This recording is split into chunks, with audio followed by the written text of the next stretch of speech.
예, 알겠습니다. 그리고 이제 앞으로 경찰에 대한 공격이나 이런 게 매우 높아질 수 있어요. 근데 예. 감시 견제겠죠. 감시 견제가 매우 높아질 겁니다. 지금까지는 비교할 수 없을 정도로. 온 세상 사람들, 온 다른 권력기관들이 경찰이 뭐 잘못하나 이것만 찾을 거예요. 이게 나쁜 게 아닙니다. 책임이 높아졌으니까. 예. 당연히 잘하라고 하는 거고 걱정돼서 하는 걸 테니까 미리 충분히 좀 대비를 하십시오. 대비한다는 게 숨기라는 뜻은 전혀 아니고 당연히 그런 일이 벌어지지 않게 정말 높은 책임감으로 높은 윤리의식으로 엄정하게 중립적으로 철저하게 범죄 피해자들 억울하지 않게 또 억울한 피해자 생기지 않게 노력해야 됩니다. 예, 유념하겠습니다. 네, 제34회 국무회의를 시작하겠습니다.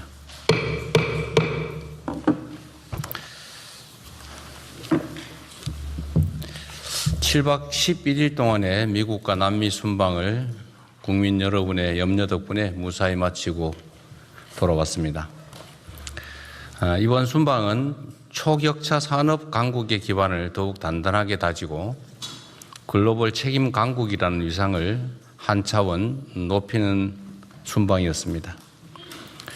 특히 샌프란시스코 인공지능 선언을 통해 글로벌 빅테크와의 파트너십을 공고히 하고 자원이 풍부한 남미의 구리, 리튬 등의 핵심 원자재 공급망 협력 또한 한층 강화했습니다.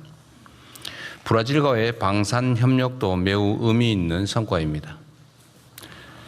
지금 세계 각국은 국가의 명운을 걸고 국익 총력전에 나서고 있습니다. 이런 때일수록 우리 스스로 가진 첨단 제조 역량을 더욱 고도화하고 이를 지렛대 삼아 다양한 국가와의 수평적 협력 네트워크를 보다 폭넓게 구축해야 될 것입니다.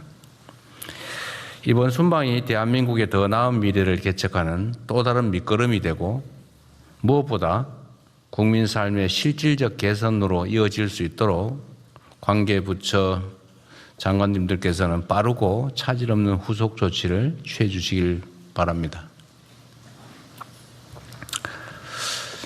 전국에서 연일 기록적인 폭염이 이어지고 있습니다. 남부 일부 지역의 경우 40도를 훌쩍 넘는 사상 초유의 폭염이 벌써 며칠째 계속되면서 국민들의 일상생활마저 어려운 실정입니다. 극심한 폭염으로 5월부터 지금까지 발생한 온열 환자가 2,000명에 가깝고 사망자도 16명에 이르는 등 상황이 매우 위중합니다. 돼지, 닭 등 가축과 양식 어류의 집단 폐사, 농작물 피해 같은 재산 손실 또한 매우 큽니다. 더 큰 문제는 기상이변으로 극한적인 날씨가 앞으로 상당 기간 지속될 가능성이 높다는 점입니다. 현 상황을 국가 재난 사태로 보고 국민 삶을 보호하기 위해서 총력을 기울여 필요한 조치를 빠르고 빈틈없이 추진해 주시기 바랍니다. 무엇보다 시급한 일은 국민의 생명을 지키는 것입니다. 쪽방촌 주민과 독거노인 등 취약계층 지원책을 한 번 더 세심하게 살펴주시고 5개 작업장과 밀폐 공간에서 일하는 노동자의 안전관리 역시 꼼꼼하게 챙겨주시기 바랍니다. 특히 노동자들의 작업 중지권이 실질적으로 작동될 수 있도록 현장을 집중 점검해야 되겠습니다. 폭염 쉼터의 추가 확충 그리고 이용률 제고에도 힘써야 될 것입니다. 피해 집중 지역에 대한 특별교부세 등 중앙정부 차원의 재정 지원과 함께 가뭄 농가에 대한 긴급 용수 대책도 서둘러야 될 겁니다. 냉방수요 폭증에 따른 전력 수급 문제도 선제 점검해야 되겠습니다. 우리 기후부가 잘 챙겨주기 바랍니다. 극한 기후의 일상화에 대응해서 재난 시스템을 근본적으로 재설계하는 노력도 필요합니다. 폭염에 대한 범국가적 위험 인식을 한층 더 높여야 할 때입니다.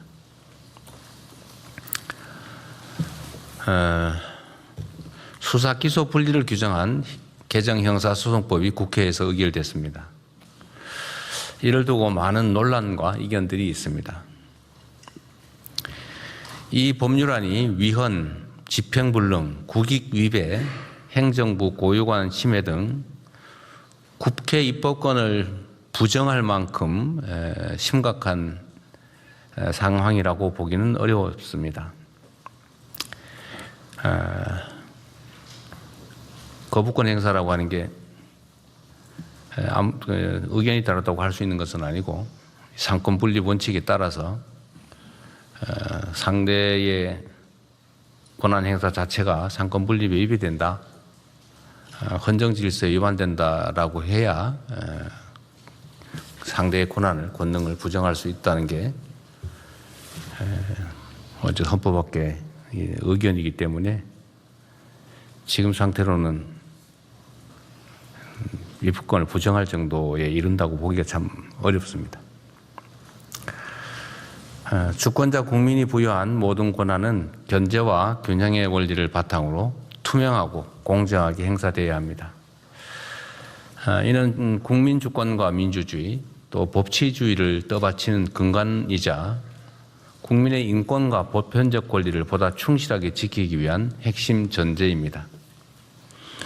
그러나 지난 수십 년 동안 검찰은 수사부터 기소, 영장 청구 등 형사사법 체계 전반에 걸쳐서 매우 과대하고 집중된 권한을 행사해 왔습니다. 이 같은 비정상적 형사사법 시스템 하에서 검찰 내의 일부 집단은 기소를 위해서 수사할 수 있다라는 이 권한을 무소불위로 악용하며 있는 사건을 덮거나 누군가를 정해놓고 처벌하기 위해 별건 수사, 먼지털이 표적 수사를 관행처럼 되풀이해 왔습니다. 그 과정에서 무고한 국민들이 감내하기 어려운 피해를 입었고 심지어 스스로 삶을 저버리는 일도 자주 발생했습니다.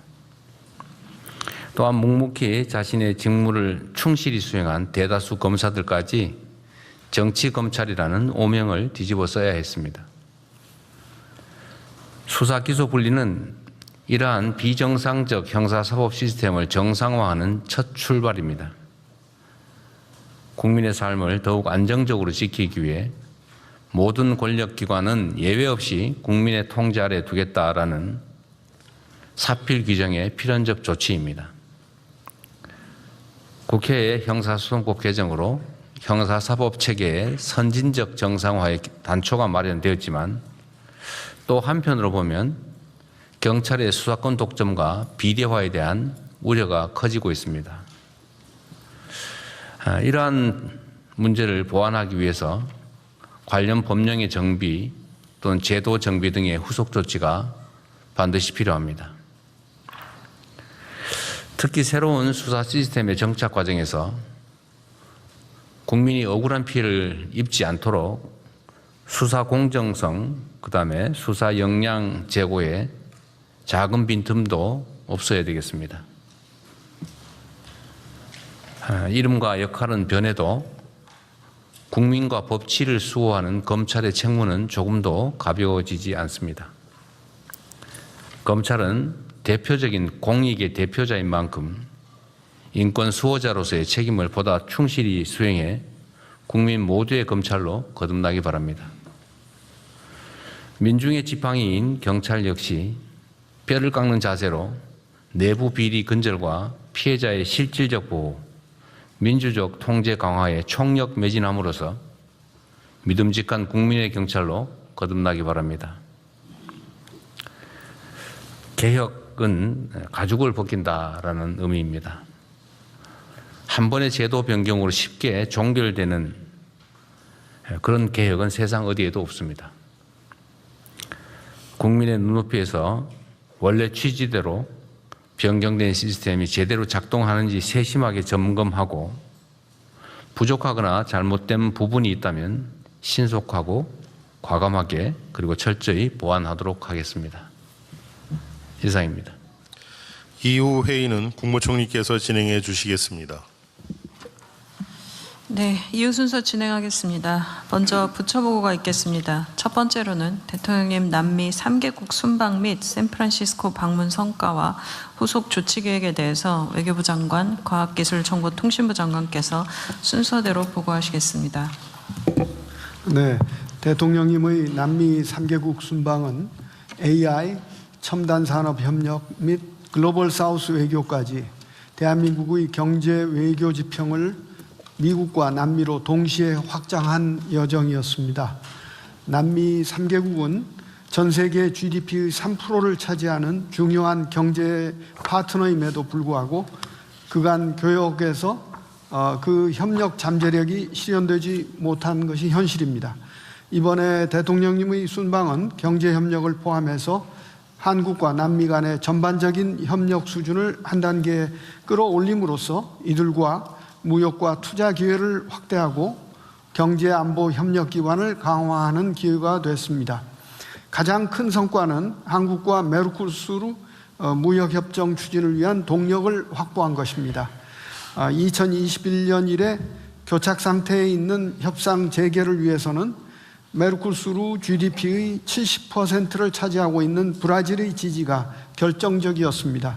대통령님의 정치적 결단과 룰라 대통령과의 긴밀한 유대, 그리고 이로써 올해 12월 협상 재개라는 발표를 할 수 있었습니다. EU 또 일본 등 주요 국가들과의 경쟁에서 이로써 우리 기업이 뒤처지는 일이 없이 관세 인하 혜택을 받을 수 있도록 노력하겠습니다. 두 번째로는 우리 반도체, 배터리 산업에 필수적인 핵심 전략 광물 및 원유 수급선 다변화를 위한 파트너십 체계를 구축하신 것입니다. 히토류, 리튬, 구리 등 풍부한 광물 자원을 보유한 남미 3개국과 핵심 광물 협력 양해각서 또는 공동성명을 각각 체결하였고 공급망 전 주기에 걸친 공동개발 등 새로운 협력 모델을 구축해 나가기로 했습니다. 또한 포스코의 리튬 추가 사업에 대한 아르헨티나 정부의 지속적인 지원도 확보했고 우리 기업의 아르헨티나산 원유 도입을 통해 원유 수급선을 다변화하는 성과를 거양하였습니다. 다음으로 우리 기업의 원활한 무역과 투자 활동을 지원하기 위해 여러 가지 제도적 기반을 만드셨습니다. 브라질과는 경제 통상위원회 개최를, 그리고 칠레와는 투자 협력 MOU를 체결하고 아르헨틴과는 이중과세 방지 협약 최종 타결 등의 성과가 있었습니다. 또한 방산, 우주, 항공 등 K 첨단 분야의 협력을 강화하였습니다. 브라질과의 군사 비밀 보호 교환 협정은 이번에 협상을 개시하였고 방산 공동의를 출범시켰으며 엠브라레르 브라질의 그 항공 제조 기업과는 미래 항공 모빌리티 분야에서 긴밀히 협력해 나가기로 하였습니다. 칠레와는 이번 한국 군용 차량 수출 계약을 맺음으로써 방산 협력을 더욱 강화하기로 했습니다. 또한 문화와 인적 교류 분야에서도 의미 있는 성과가 있었습니다. 브라질과는 영화 공동 제작, 체육 분야 협력 MOU, 교육 분야 협력 각서가 체결되었고 이로써 중남미 문화 거점으로서 브라질과의 문화 교류가 더욱 강화될 것으로 기대됩니다.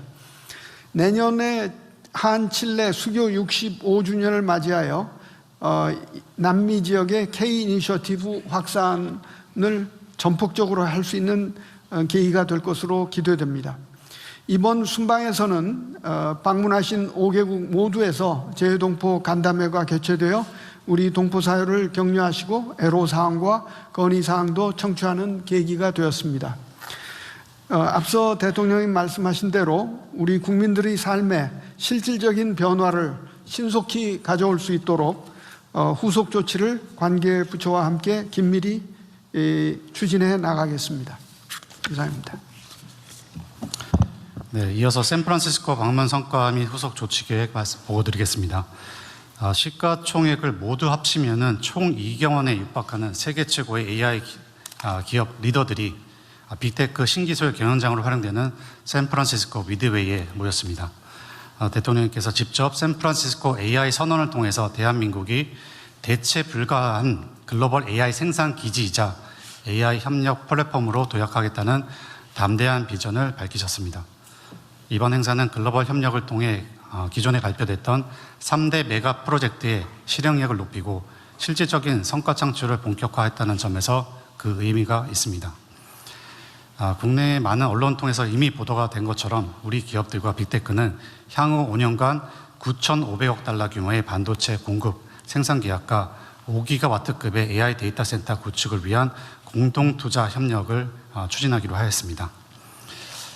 이번 협력 약속을 신속히 이행하여 가시적인 성과를 만들기 위해서 먼저 7월부터 즉시 가동을 시작한 범부처 지원 TF를 통해서 부지, 소부장, 전력, 용수 등을 원스톱 지원하는 한편 400여 개의 AI 데이터 센터 수요 공급 기업이 참여하는 AI 데이터 센터 얼라이언스를 통해서도 핵심 기술 솔루션 국산화에서 실증, 수출, 산업화까지 AI 데이터 센터 산업 전반의 경쟁력 제고를 위해 민간이 힘을 합치겠습니다. 동시에 AI 데이터 센터 특별법 하위법령을 제정하여 인허가 일괄 처리, 전력 관련 특례 등 신속한 AI 데이터 센터 구축을 뒷받침할 제도적 기반도 마련하겠습니다. 또한 이번 서밋에 함께하지는 못했지만은 세계 AI 반도체 시장에서 주목받고 있는 AMD의 요청으로 MOU를 맺고 국산 NPU와 AMD의 CPU, GPU를 연계해서 새롭게 확대되는 글로벌 AI 추론 시장을 함께 개척하기로도 약속을 했습니다. 아울러 엔비디아, AMD 등과 공동 AI 연구소 설립, 협력 프로그램도 본격화해서 우리 스타트업의 해외 진출과 중진국, 개도국가의 수평적 협력도 강화하고 대한민국이 전 세계 우수 인재와 유망 기업들이 모여들고 성장하는 AI 시대에 실리콘밸리로 거듭날 수 있도록 적극적으로 지원하도록 하겠습니다. 이상 보고 마치겠습니다.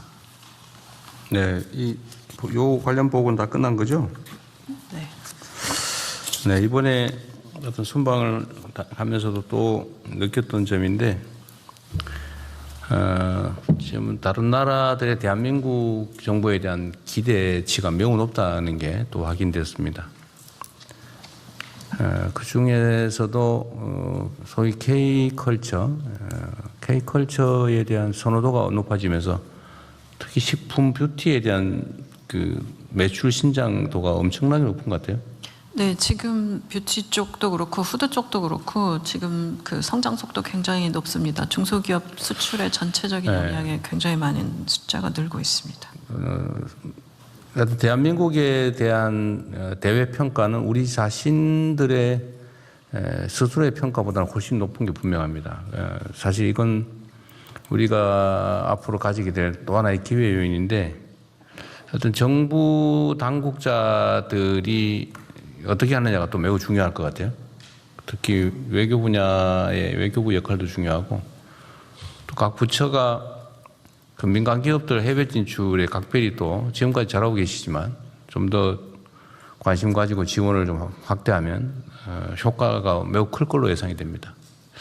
그리고 지금 우리가 앞으로 계속 닥치게 될 국제 질서의 변동, 불안정성에 대응하려면 어떤 수출선 또 수출 품목 이 다양화, 다변화가 매우 중요한 것 같아요. 똑같은 얘기이긴 하지만 어쨌든 정부 당국자들, 공직자들의 태도에 따라서 국가 운명이 좌우된다는 생각을 한 번 더 하게 됐습니다. 여러분도 각별히 관심 가지고 또 현장의 기업인들 또 국민들과의 접촉, 소통을 좀 강화해 주면 좋겠어요. 뭐가 필요한지. 특히 브라질하고는 지금 특별 협의선을 좀 만들었지 않습니까? 우리 정책실장하고 예, 부통령하고 예. 직접 소통 라인을 만들기로 했는데, 그때 현장에서 말씀드렸던 것처럼 브라질의 한국 진출 기업 또는 진출하고자 하는 기업들과의 좀 소통 간담회를 좀 신속하게 진행하시고요. 하고 좀 짜고 있습니다. 네. 그다음에 그 브라질에 진출한 우리 기업 또 진출을 하고자 하는 기업들과 브라질 부통령하고의 좀 소통도 좀 잘 챙겨 보시기 바랍니다. 기회가 많이 열려 있어서 우리 국민들께서 높아진 대한민국의 위상을 발판 삼아 좀 더 많이 기회를 누리게 됐으면 좋겠습니다. 네, 다음 진행하십시오. 네, 이번에 다녀오시면서 저는 사실 샌프란시스코 선언하시는 거 보고 메가 프로젝트 진행 이후에 이 그림이 좀 완성되어 간다, 채워져 간다라는 느낌이 들었습니다. 그리고 최근 들어서 나갔다 오시면 그 해외 기업들의 CEO들의 방문이 지금 잇따르고 있어서 가을에 관련 미팅 요청들이 굉장히 좀 많이 늘어나고 있는 상황입니다. 그래서 이 주선하는 업체들에 물어보니까 모두 다 한국에 와서 한국의 정부 관계자들 만나보고 싶어 하는 것들도 굉장히 많다는 것이 이게 전체 반도체와 그 스타트업 메가 프로젝트 관련된 연결선에서 한국이 어느 방향으로 가고 있는지에 대한 것들을 좀 정보를 공유하고 싶다는 얘기들도 많이 있습니다. 그래서 이런 부분들이 속도감 있게 가면 지금의 메가 프로젝트의 그림이 좀 더 잘 채워지고 국민들이 보시기에도 좀 성과가 나는 생태계 그림까지 완성할 수 있을 거라 기대됩니다. 네, 그 추가 의견 없으시면 원하는 대로 접수하겠습니다. 다음은 중동전쟁 관련해서 비상국정은행 및 대응 현황에 대해 재정경제부 장관께서 보고해 주시겠습니다. 예, 보고 드리겠습니다. 최근 그 중동 상황의 어떤 불확실성이 지속되는 가운데서도 국제 유가는 브렌트유가 오늘 아침 8시 30분 기준으로 83불 70센트로 80불대를 유지하고 있고 WTI는 80불을 유지하고 있는 그런 상황입니다. 환율은 어제 1420원 후반대 하다가 오늘 아침에 1430원으로 해서 비교적 안정세를 유지하고 있습니다. 국고채 금리는 3.7%로 3.9% 가다가 최근에 소폭 하락했습니다. 주가는 중동 전쟁의 불확실성 그리고 글로벌 반도체 전망 호재 등으로 등락을 반복하는 상황입니다. 실물 경제는 양호한 흐름을 보이고 있습니다. 6월 전 산업 생산이 6년 만에 최대폭 증가한 상황으로 있습니다. 수출 같은 경우도 7월 수출이 989억 불로 62.8% 증가했습니다. 소비자 심리나 기업 심리도 개선되는 등 양호한 흐름을 보이고 있습니다. 7월 소비자 물가는 오늘 아침에 발표가 되었습니다. 그동안 정부의 민생 물가 안정 대책, 그다음 최고 가격제 인하 등으로 2.8%로 해서 지난번 6월에 3.2%에서 2.8%로 전월비 감소를 했습니다. 다만 8월 달에는 작년 통신비 할인 등에 따른 기조 효과 등으로 상방 압력이 상존한 상황입니다. 정부의 대응 방향입니다. 중동 전쟁 상황이 안정성을 찾지 못한 상황이기 때문에 첫 번째로는 그 원유의 수급 안정에 최선의 노력을 다하도록 하겠습니다. 현재로서는 8, 9월 중에 전년 평균 대비 100% 수준을 확보한 상황입니다만 물량 도착에 애로가 발생하지 않도록 하겠다는 말씀을 드리겠습니다. 그래서 UAE 물량은 푸자이라 항을 통해서 지속 도입하고 홍해 통과가 불안할 경우에 대비해서 사우디 물량은 수에즈 운하라든지 수메드 송유관 활용하는 방안도 적극적으로 검토하도록 하겠습니다. 그리고 10월 이후에 수급 차질 가능성에도 철저히 대비해서 추가적으로 더 확보하겠다는 말씀을 드리겠습니다. 물가는 민생 부담 최소화를 위해서 7월 달에 2.8%로 낮아졌으면 이에 안심하지 않고 더 한층 물가 대응을 하도록 하겠습니다. 특히 최근에 대통령께서 말씀하신 바와 같이 폭염이나 폭우 등으로 민감 채소라든지 과일, 의류 등의 어떤 품목을 철저히 관리를 해서 이 분야의 어떤 물가 상승 압력이 나타나지 않도록 하겠습니다. 그리고 9월 달에는 추석을 맞이해서 추석 민생 안정 대책도 지금부터 준비를 해서 철저히 준비하도록 하겠습니다. 금융 분야는 최근에 그 단일 종목 레버리지 ETF 보완 조치를 했습니다. 이에 신속한 시행에다 중점을 두고 정책을 추진하겠습니다. 그리고 주식시장의 변동성 완화, 그리고 장기적으로는 구조적인 시장 안정을 위한 자본시장의 근본적 체질 개선 노력도 추진하도록 하겠습니다. 이상 보고를 마치겠습니다. 네, 다른 부처 이 관련 보고는 없는 거죠? 하여튼 지금 현재로 보면 통계적으로는 나름 물가도 안정적이고 산업 경기 전망도 괜찮고 성장률도 사실은 괜찮고 올 연말 기준으로 실질 성장률은 3%까지 3%는 뭐 적어도 그다음에 명목 성장률은 지금 17% 12.3%로 지금 예측하고 있습니다. 그보다 높아질 가능성. 17%쯤 될 거다 뭐 이런 것들과 20%에 이를 거라는 얘기까지 있더라고요. 네.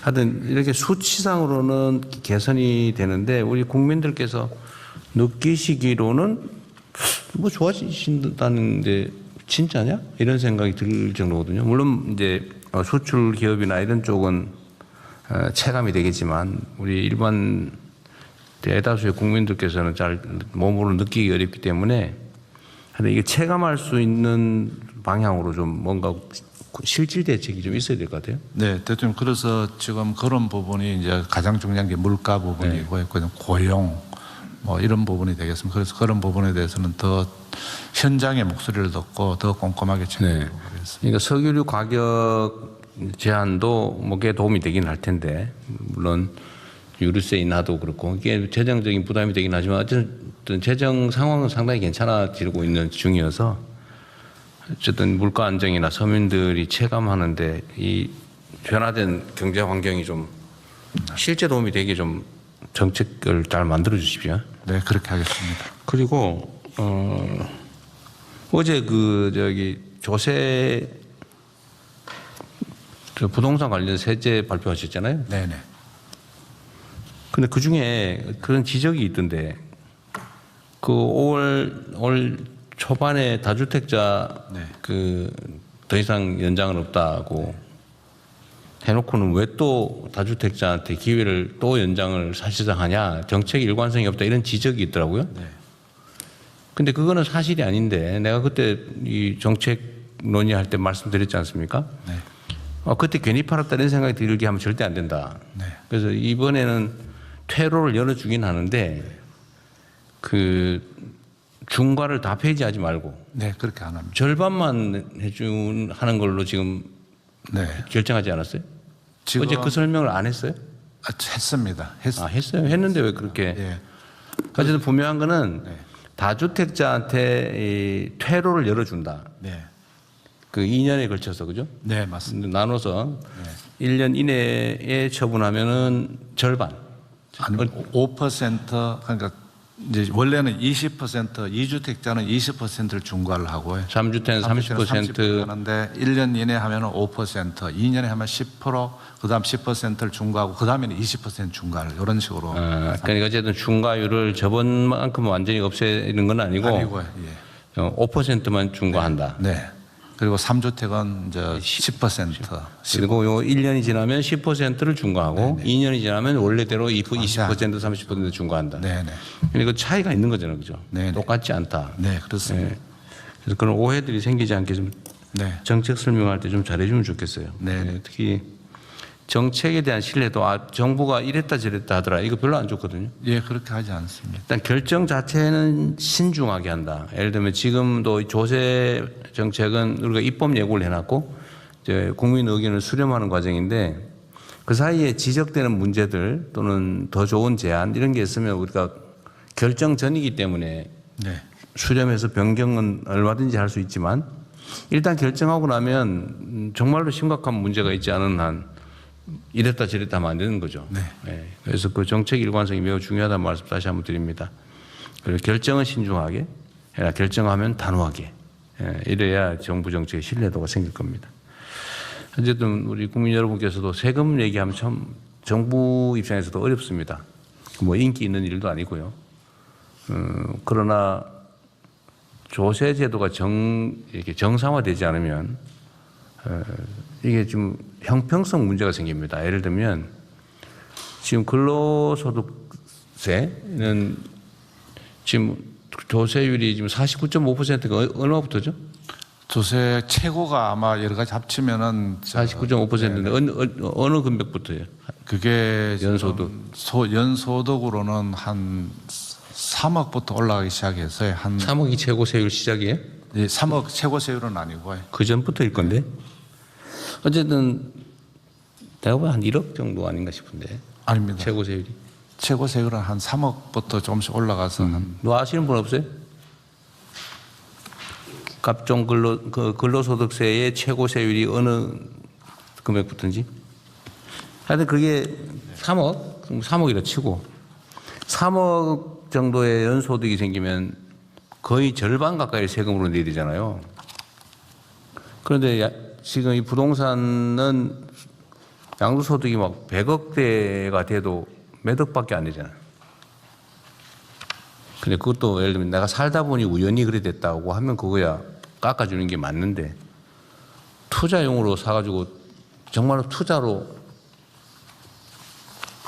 막 수십억을 버는데 세금을 거의 안 낸다. 이거 노동자들의 근로소득과 너무 형평이 안 맞아요. 주거 보호의 취지에도 안 맞고 그건 투기를 보호한 거죠. 부동산 투자 투기를. 그래서 그런 건 조정을 하긴 해야 된다는 게 또 많은 분들의 의견입니다. 또 아무 의견을 또 저희가 좀 취합해보고 또 뭐 부당하거나 현저하게 잘못된 게 있으면 저희가 다시 시정하도록 할 텐데 의견들을 많이 주시기 바랍니다. 10억 초과 구간이 45%입니다. 10억 초과. 예, 그래서 거기에 이제 가산이 붙어서 49.5까지 됩니다. 네, 10억을 초과하면 내가 완전히 옛날 생각을 내가 하고 있었던 모양이네. 네, 알겠습니다. 하여튼 10억을 초과하는 소득에 대해서는 거의 절반을 세금으로 내는데 노동소득에 대해서는 부동산 소득에 대해서는 수십억이 돼도 지금 거의 안 내는 걸로 지금 돼 있잖아요. 그건 문제다 그런 얘기입니다. 자, 다음 진행하시죠. 네, 추가 의견 없으시면 원안대로 접수하겠습니다. 다음은 폭염 가뭄 대처 상황에 대해서 행정안전부 장관께서 보고하시겠습니다. 네, 폭염 가뭄 대처 상황을 보고드리겠습니다. 먼저 최근 기상 상황입니다.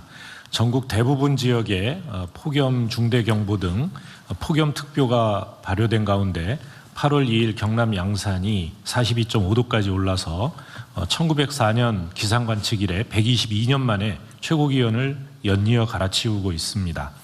또한 최근 3개월 누적 강수량은 평년 대비 81.6%이고 부울경 지역은 52.7%를 기록하고 있습니다. 더욱이 최근 이 장마 기간 동안에는 평균 강수량의 3분의 1에 그쳐서 이 가뭄이 우려되는 상황입니다. 당분간 평년보다 높은 기온과 적은 강수량이 전망됩니다.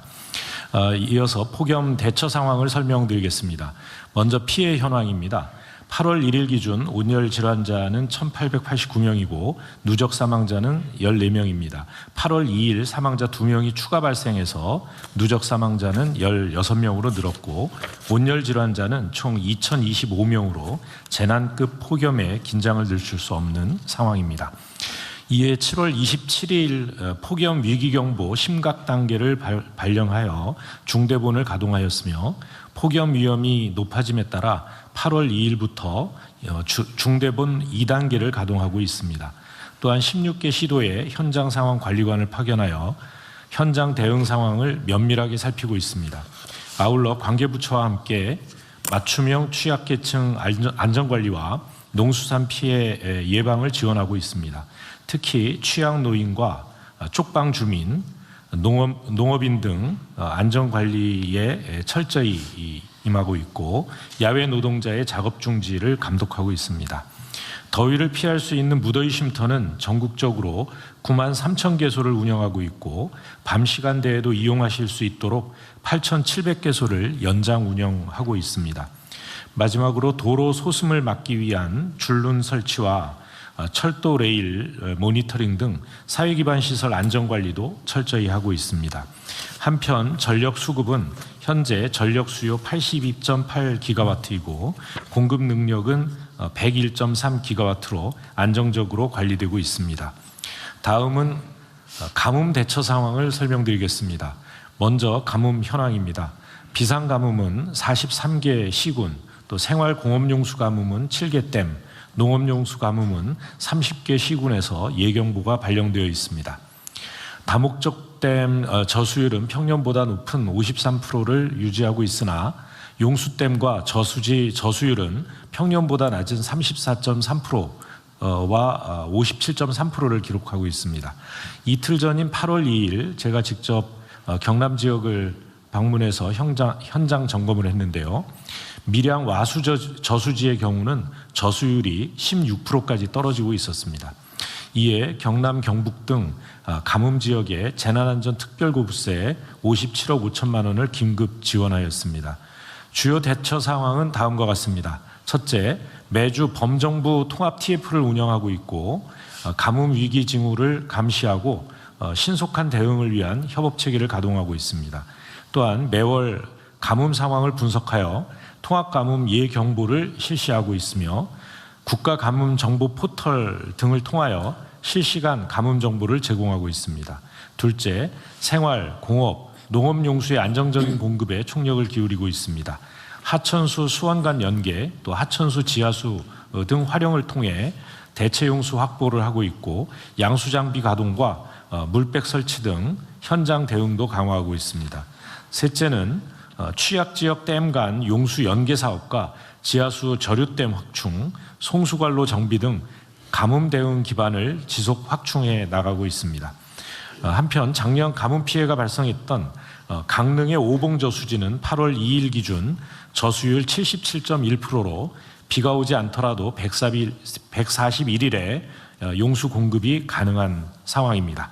현재 추진 중인 폭염 대책과 가뭄 대책을 차질 없이 이어가고 국민에게 피해가 발생하지 않도록 관계부처와 총력 대응해 나가겠습니다.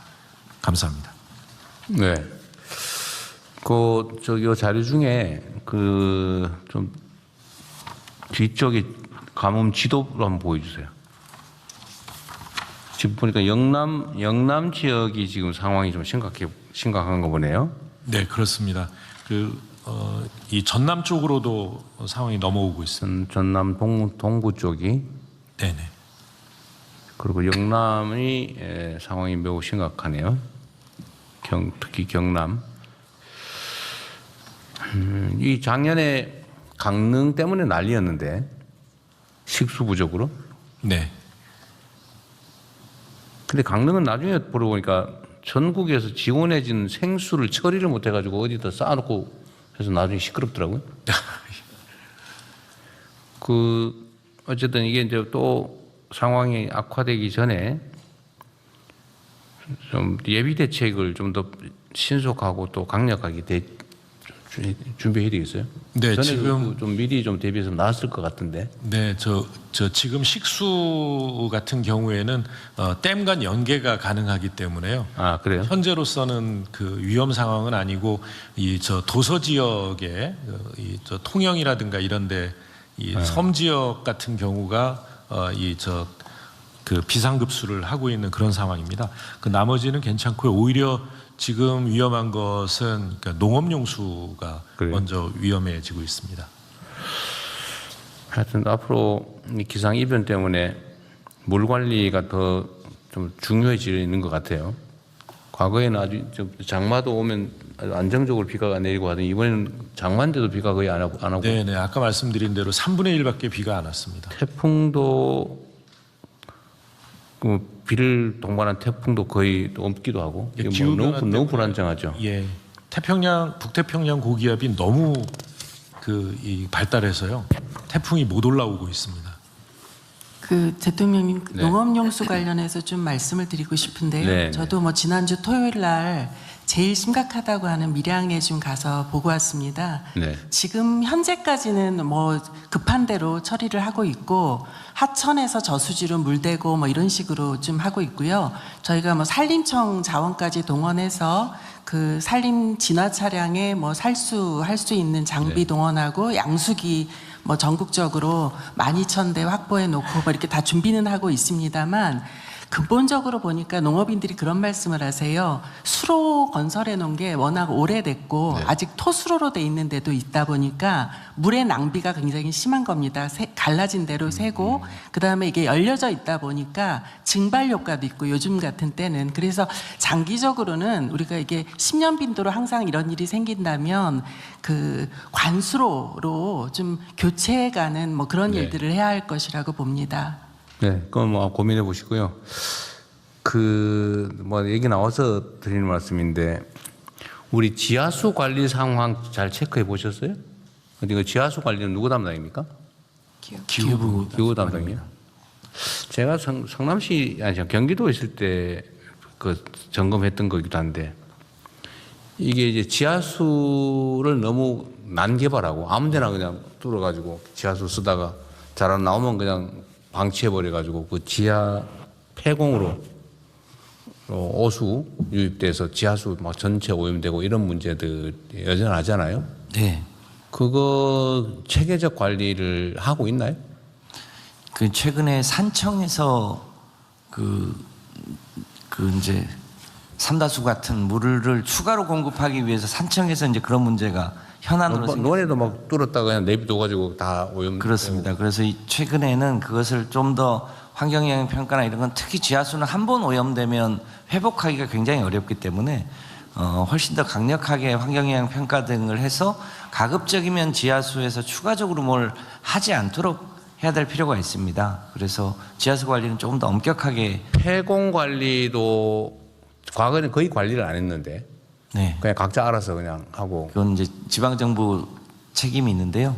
전체 지하수 수질 관리를 해야 될 필요. 앞으로 이게 물 부족 문제가 심각할 텐데 그 중에 그 대비용이 사실 지하수잖아요. 네. 근데 지하수를 쓰다가 그냥 놔두면 그 폐공으로 오염물질 들어가서 지하수 전체가 오염되는 미래 자산이 통째로 오염되는 문제가 있는데 네. 그 체계적으로 한번 챙겨봐야 될 것 같습니다. 그렇게 하겠습니다. 지금 지방 정부들 관할이긴 한데 내가 그때 본 느낌으로는 거의 신경 쓰지 못하는 상황.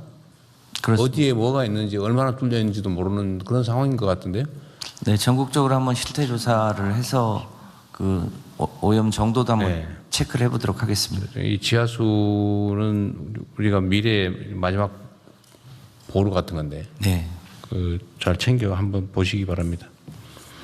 네. 저 대통령님 저 국민들께서 보고 계셔서요. 네. 그 폭염시의 국민 행동 요령 그러세요? 네, 한번 네. 말씀드리고 싶습니다. 네. 예, 폭염 경보나 폭염 중대 경보가 내려지면 우선 이 하시던 외부 활동을 중지하셔야 됩니다. 우선 외부 활동을 중지하시고 그다음에 두 번째는 무더위 쉼터나 이런 이 시원한 곳으로 이동을 하셔야 되고요. 그리고 나서 이제 이웃이나 가족의 안전을 서로 안부를 물어서 혹시 아직 대피를 못한 가족이나 친지가 있으면 안전한 곳으로 대피하도록 이렇게 안내를 해주시길 바라고요. 그 다음에 지금 민간에서 사용하고 있는 앱, 지도 앱이 있습니다. 이 카카오, 네이버, 티맵 이런 것을 통해서 지금 계시는 곳 주변에 무더위 쉼터가 안내가 되고 있습니다. 그래서 도저히 참기 어려우신 상황에 가까운 무더위 쉼터를 찾으시려면 지도 앱을 참고해 주시기 바랍니다. 네. 무더위 쉼터 치면 바로 가까운 데 나온다 그 말이죠. 예, 그렇습니다. 네. 이 무더위 쉼터 가끔씩 요새는 안 나오긴 하던데 언론들이 이제 무더위 쉼터가 가동될 시점이 되면 다 한번 체크해가지고 진짜 있나 가봤더니 문 잠겨 있고 아예 뭐 있지도 않은 가짜 주소고 뭐 이런 경우인데 요새는 그 보도가 없는 걸 보니까 잘 관리하고 있나 봐요. 예, 잘 관리하고 있고요. 일찍부터 무더위 쉼터 운영 예산을 특교로 다 보내서요. 각 지방 정부에서 관리를 하고 있습니다. 네. 또 대통령님 지시해 주셔서 한 8천여 곳을 그러니까 밤 늦게까지 네. 연장 운영을 하고 있고요. 읍면동에 단 한 곳도 그러니까 무더위 쉼터가 없는 곳이 없도록 최소 한 곳 이상 운영하고 있습니다. 네, 그게 제대로 실제로 되고 있는지는 관심 갖고 좀 챙겨봐야 될 것 같습니다. 노동부는 지금 여름 되면은 이 자주간에 일하다가 사망하는 산재 사고가 꽤 발생하는데 올해는 상황이 어때요? 원래 해마다 7월이 가장 산재 사망 사고가 많습니다. 그 여러 가지 복합적인 이유가 있지만 온도로 인해서 온열 질환도 있지만 집중도가 떨어지는 경우가 있는데 다행히 아직 공식 통계 발표가 안 됐습니다만 7월 달도 감소 추세는 유지되고 있습니다. 온열 질환으로 인한 사망자는 현재 2분 정도 보고되고 있습니다. 저도 이번 기회에 다시 한번 온열 예방 5대 수칙에 대해서 말씀드리겠습니다. 무엇보다 물, 그리고 휴식 중요한데요. 체감 온도입니다. 체감 온도.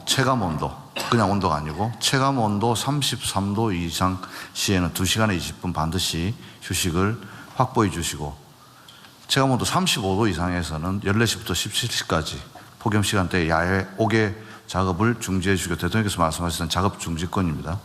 그리고 체감 온도가 만약 38도 이상 된다면 긴급 작업을 제외한 모든 옥외 작업을 중지해 주실 것을 다시 한번 부탁드립니다. 그게 부탁이 아니라 의무 아니에요?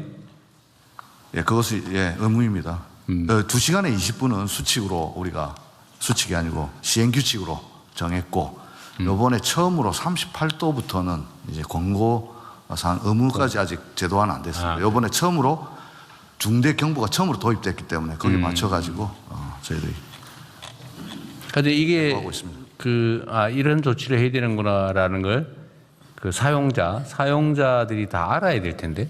그래서 저희들이 사이렌이라 해가지고 중대재해가 발생되면 발령하는 사이렌이 있습니다. 사용자 현장 다 가는데요. 거기에다가 기상청하고 연계해가지고 중대 경보가 발생됐을 때는 실시간으로 전파하고 있습니다. 지금 중대 경보 시에는 민방위 사이렌도 울릴 계획입니다. 그래요? 근데 의외로 우리가 뜨거우니까 이렇게 생각하고 옛날에 열사병, 일사병 이런 관념인데 사실 지금은 그것보다는 훨씬 더 상황이 안 좋은 거죠. 이전하고는 비교할 정도가 안 됩니다. 네. 복지부도 말씀드리겠습니다. 네. 그 무더위 쉼터 9만 3천 개 중에 한 7만 개 정도가 경로당입니다. 네. 저희가 대한노인회랑 지방정부랑 사전에 다 점검해서 냉방기기 작동 여부를 확인했고요. 한 6천 개 정도는 야간까지 운영하는 걸로 진행을 하고 있습니다. 가장 이제 사망자가 많은 그 연령층이 60대 이상 고령층이어서 고염 취약군에 대해서는 폭염 중대 경보가 내리면 생활지원사들이 하루에 2번 정도 전화로 안부 확인하고 있고 그 노숙인에 대해서도 매일 3회 정도 순찰하고 있고 또 쪽방촌에서도 무더위 쉼터를 운영을 해서 취약계층에 대한 보호를 지방정부랑 함께 협력해서 잘 관리하도록 하겠습니다. 네.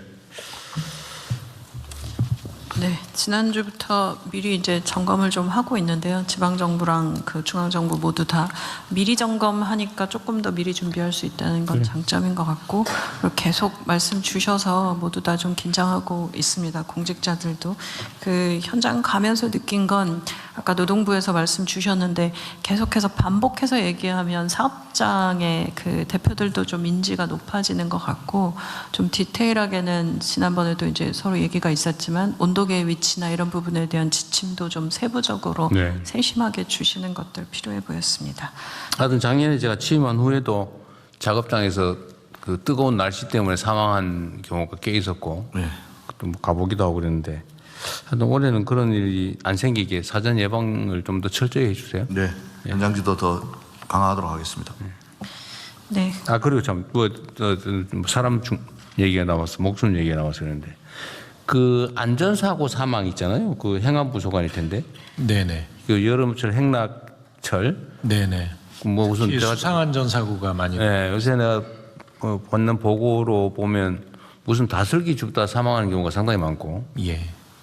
그건 맨날 뻔한 얘기인데 그 무슨 또 수영하다가 물에 빠져 죽는 경우도 꽤 많이 보고되는데. 뭐 스노클링이나 이런. 전체 추세는 좀 어떤가요? 어쨌든 제가 전에 미리 말씀드렸지 않습니까? 현장에 감시요원도 좀 추가 배치하고 그 감시요원들의 감시 행태도 지금 교정을 해야 된다. 여기 핸드폰 쳐다보고 있으면 안 된다 이거. 그것까지 했는데 좀 실제 조치는 어떤지 그리고 실제 어떤 사망자 추세는 어떤지 혹시 아세요?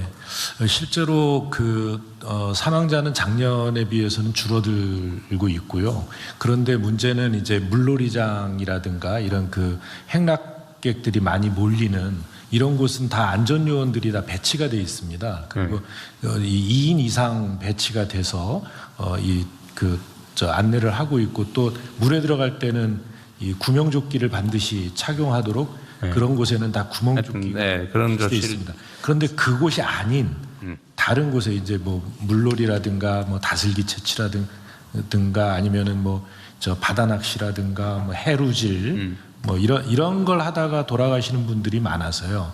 그래서 그 비중이 굉장히 높습니다. 그래서 지금 각 지방 정부에다는 이렇게 안전사고가 난 지역에 대한 순찰을 강화하고, 그다음에 이제 공무원뿐만 아니라 자원봉사자들까지도 동원해서 순찰을 해달라고 요청을 하고 있습니다. 네, 하여튼 사망자가 먼저 말씀드리죠. 사망자가 너무 많은 세상이고 너무 많은 나라에서 어쨌든 이 사망자를 줄이기 위한 노력을 다양하게 해야 되고요. 특히 우리가 이제 경제적인 여력이 많아졌기 때문에 과거처럼 사람이 인력이 없어서 못한다, 돈이 없어서 못한다 이런 소리를 하면 안 되죠. 네네. 사람 목숨을 구하는 일에는 예산을 아끼지 않으면 좋겠다. 네. 모든 영역에서요. 예. 산업재해든 자살사고든, 자살사고는 잘 챙기고 계신 것 같긴 한데, 자살사고든 안전사고든. 교통사고 지금 어디 담당이지? 경찰 담당이죠? 예, 경찰청장 직무대행입니다. 교통사고 사망도 조금은 줄어든 것 같아요. 작년보다 한 3% 정도 줄었습니다. 그리고 고속도로에 겨울에 무슨 얼음? 살얼음? 예. 벌레가 있으라 그러나? 예. 벌레가 있어. 하여튼 안 보이는 얼음 때문에 미끄러져 사고 나는 지점을 통제를 하랬더니 어제 사망 사고나 사고가 좀 줄었다고는 하대요. 저 얼마 전에 보고서를 하나 봤는데. 예.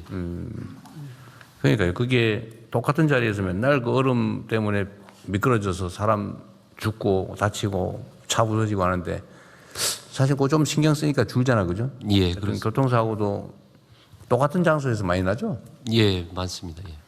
그래서 그런 동일 장소에서 사고 발생 안 하게 하는 예방 조치는 좀 필요한 건 좀 많이 해주면 좋겠어요. 그러니까 지금 교통의 신속함과 편의성도 중요한데 안전성도 그만큼 중요해졌죠. 우리가 먹고 살기 바쁠 때는 최대한 빨리 간다. 그래서 그렇습니다. 그런 걸 보장해주기 위해서 위험을 감수했다면 이제는 목숨이 귀한 시대가 됐잖아요. 안전에 좀 더 비중을 옮겨야 되지 않을까 싶은 생각이 들더라고요.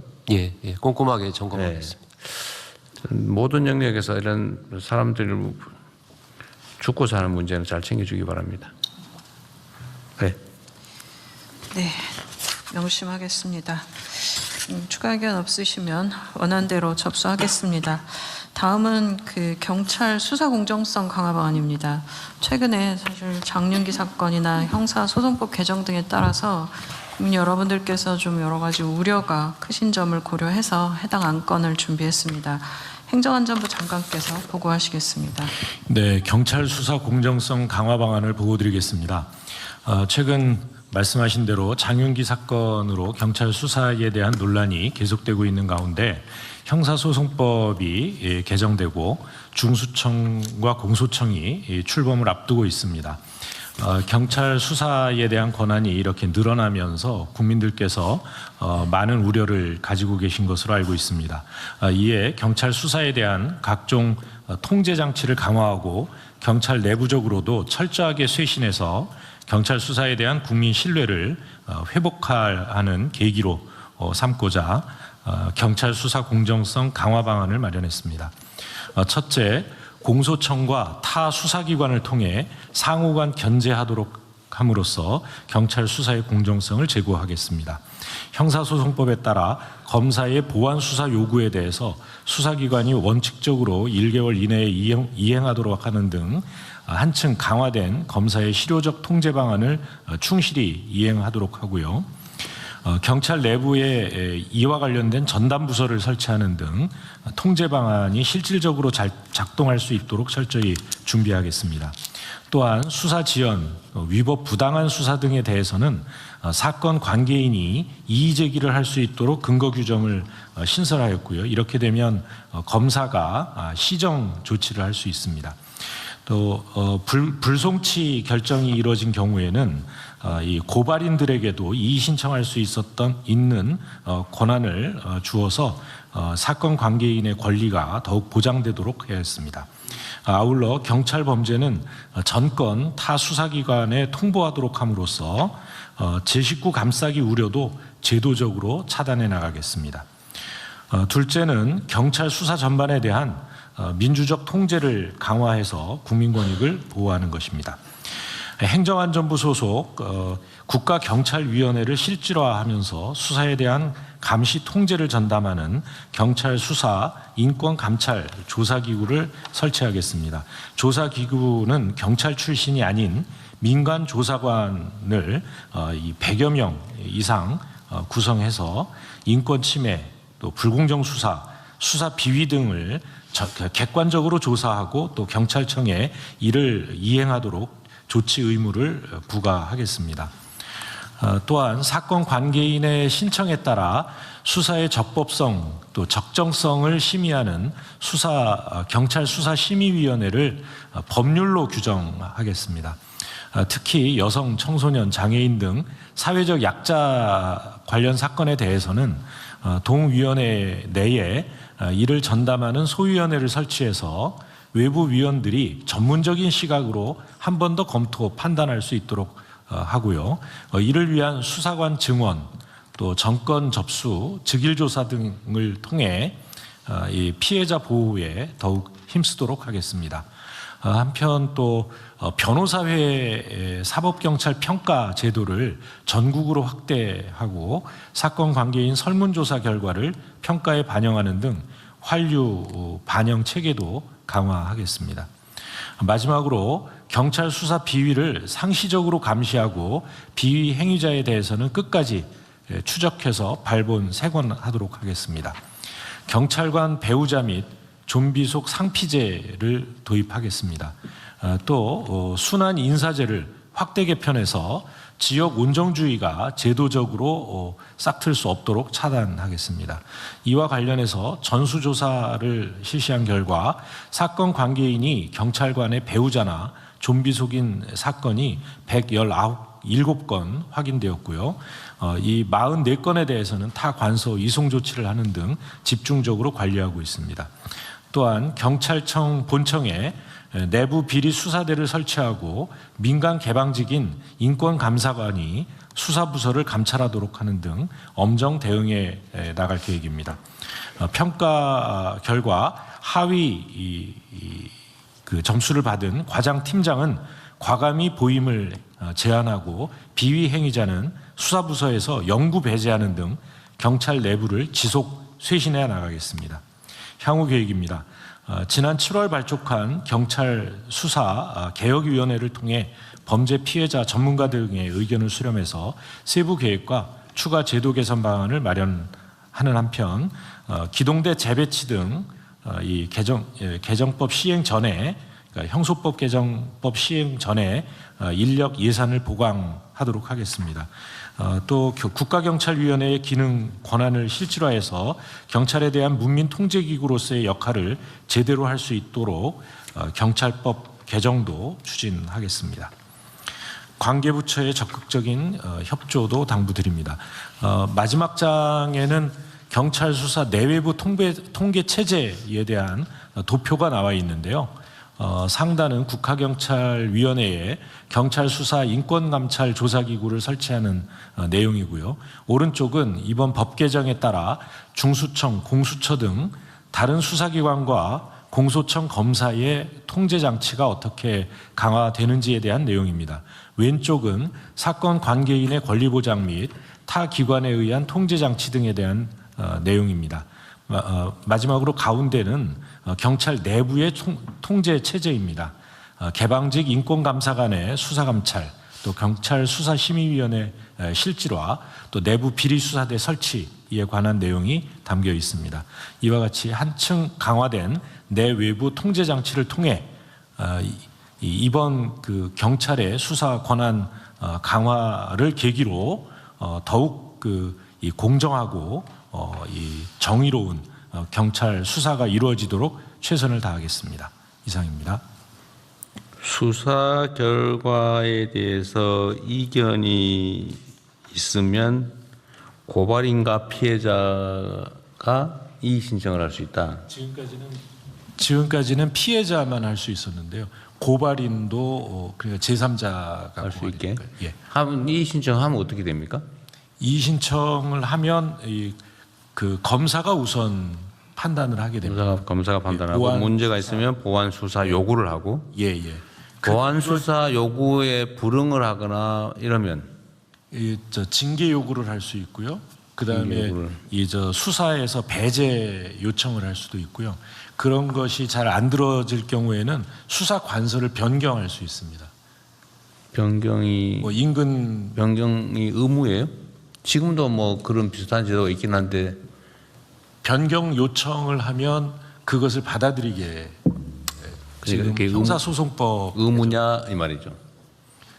예, 저는 의무로 알고 있습니다. 그래요? 예, 그렇습니다. 개정 형사소송법이 이번에 개정이 돼서 검사가 보안 수사 요구를 정당하게 경찰관들이 잘 이행을 안 할 경우에는 상급 관청에 이렇게 수사를 하도록 할 수도 있고 타 수사기관에 이렇게 그 보안 수사를 요구할 수도 있고 돼 있습니다. 타 수사기관이라면 다른 경찰서 아니면 예, 중수청 중수청. 같은. 예.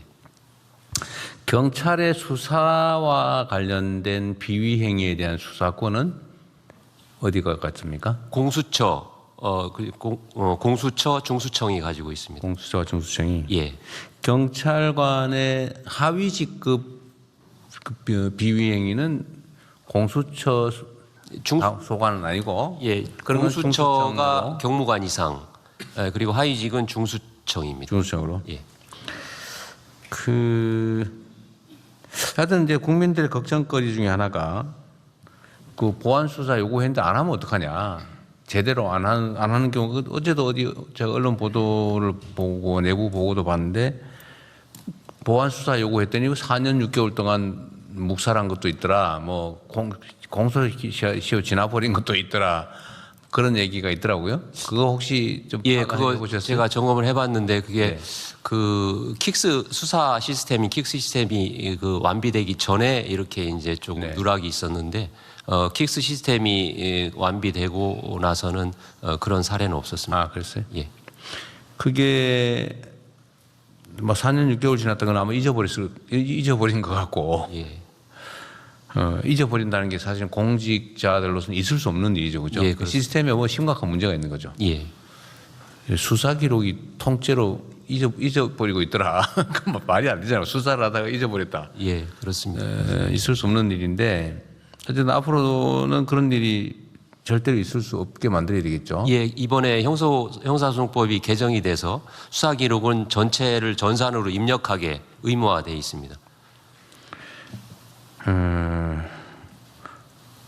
그리고 수사상의 범죄 행위, 예를 들면 뭐 물론 법 왜곡죄가 있긴 한데 법 왜곡죄로 처벌도 되겠지만 제가 이건 또 다른 부처와 관계된 거기도 한데 얼마 전에 경찰서장이 또 문제를 일으켜서 그 징계를 했는데 징계 결과를 알려달라니까 이건 사생활의 비밀이다 그러면서 안 가르쳐 줬다고 어디 나오더라고요.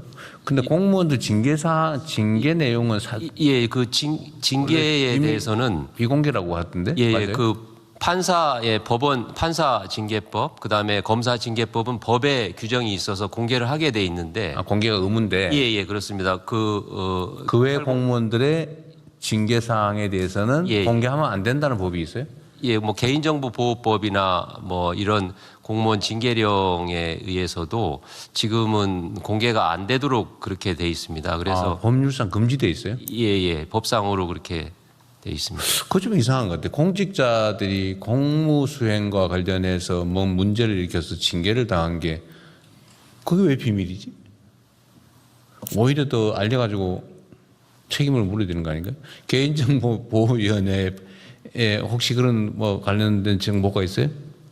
이게 이유는 사생활에 관한 거다. 뭐 그렇게 주장을 한다더라고요. 근데 왜 법에 그런 규정이 명확하게 있다는 거죠? 뭐 이상한데? 예, 징계 관련하니까 이 공무원 인사 그 법에 그 공개하라는 규정이 없으면 개인정보보호법이 적용이 됩니다. 그래서 이런 부분에 대해서는 우리 저 인사혁신처하고 의논을 해서 그게 개인정보인가? 아니 그러니까 공직자가 공무수행과 관련해서 뭔가 사고를 내서 공적 책임을 부담한 게 어떻게 사생활이지? 개인정보일 수가 있죠 그게? 그럼 내 개인이 범죄 저지른 것도 개인정보겠네? 제가 전문은 아닙니다. 네, 전문 아닌 사람 얘기해 보세요. 비전문가의 의견. 공무와 관련해서 대통령이 말씀하신 공무와 관련된 거 말고 사사로운 개인 비위를 저질러서 징계를 받는 경우도 있지 않습니까? 예를 들어서 뭐 음주운전을 했다든지. 근데 술 먹다 행패 부렸다든지 이런 거? 이런 경우가 아닐까 사료됩니다. 그래서 구분하면 어떨까 생각됩니다. 공무를 하다가 중대한 공무의 잘못에 대한 징계를 공개하는 것과 공무원도 개인 사생활이 있기 때문에 퇴근 이후에 뭐 했다든지 뭐 근무 중에도 아니 그게 공직자들이 사생활이 있지요. 근데 사생활을 이유로 공무원의 신분에 대한 제재를 받았다. 그건 공적인 일 아닌가요? 그 공적인 일로 전환되는 거지. 내가 어디서 술집에서 좀 술 취해가지고 좀 그랬다. 그건 사생활일 수 있죠. 그러나 그게 공무원의 품위유지 의무 위반이다라고 하면 그때는 이미 공적인 것이죠. 혹시 법제처나 뭐 그 의견 있어요? 그 부분은 뭐 생각은 못했습니다. 뭐 검토는 해보도록 하겠습니다. 네. 인사혁신처도 검토해본 일은 없을 것 같고. 네, 저희도 살펴보겠습니다. 개인정보위원회 아까 뭐 말씀하실 것 같은데 한번 해보세요. 네, 개인정보법에서는 이제 사실 뭐 개인정보를 최소한으로 수집하라는 원칙이 있습니다만 이제 이게 실제로 공익에 필요하다라고 하고 관련된 법적 근거가 있다 그러면 당연히 이제 공개할 수 있는 문제라고 생각이 됩니다. 그래서 이게 어떤 것들이 그 정의되지 거기 어디선가 법에 분명하게 이렇게 규정돼 있지 않다고 해서 그걸 할 수 없다 이렇게 접근할 수 있는 건 아니고요.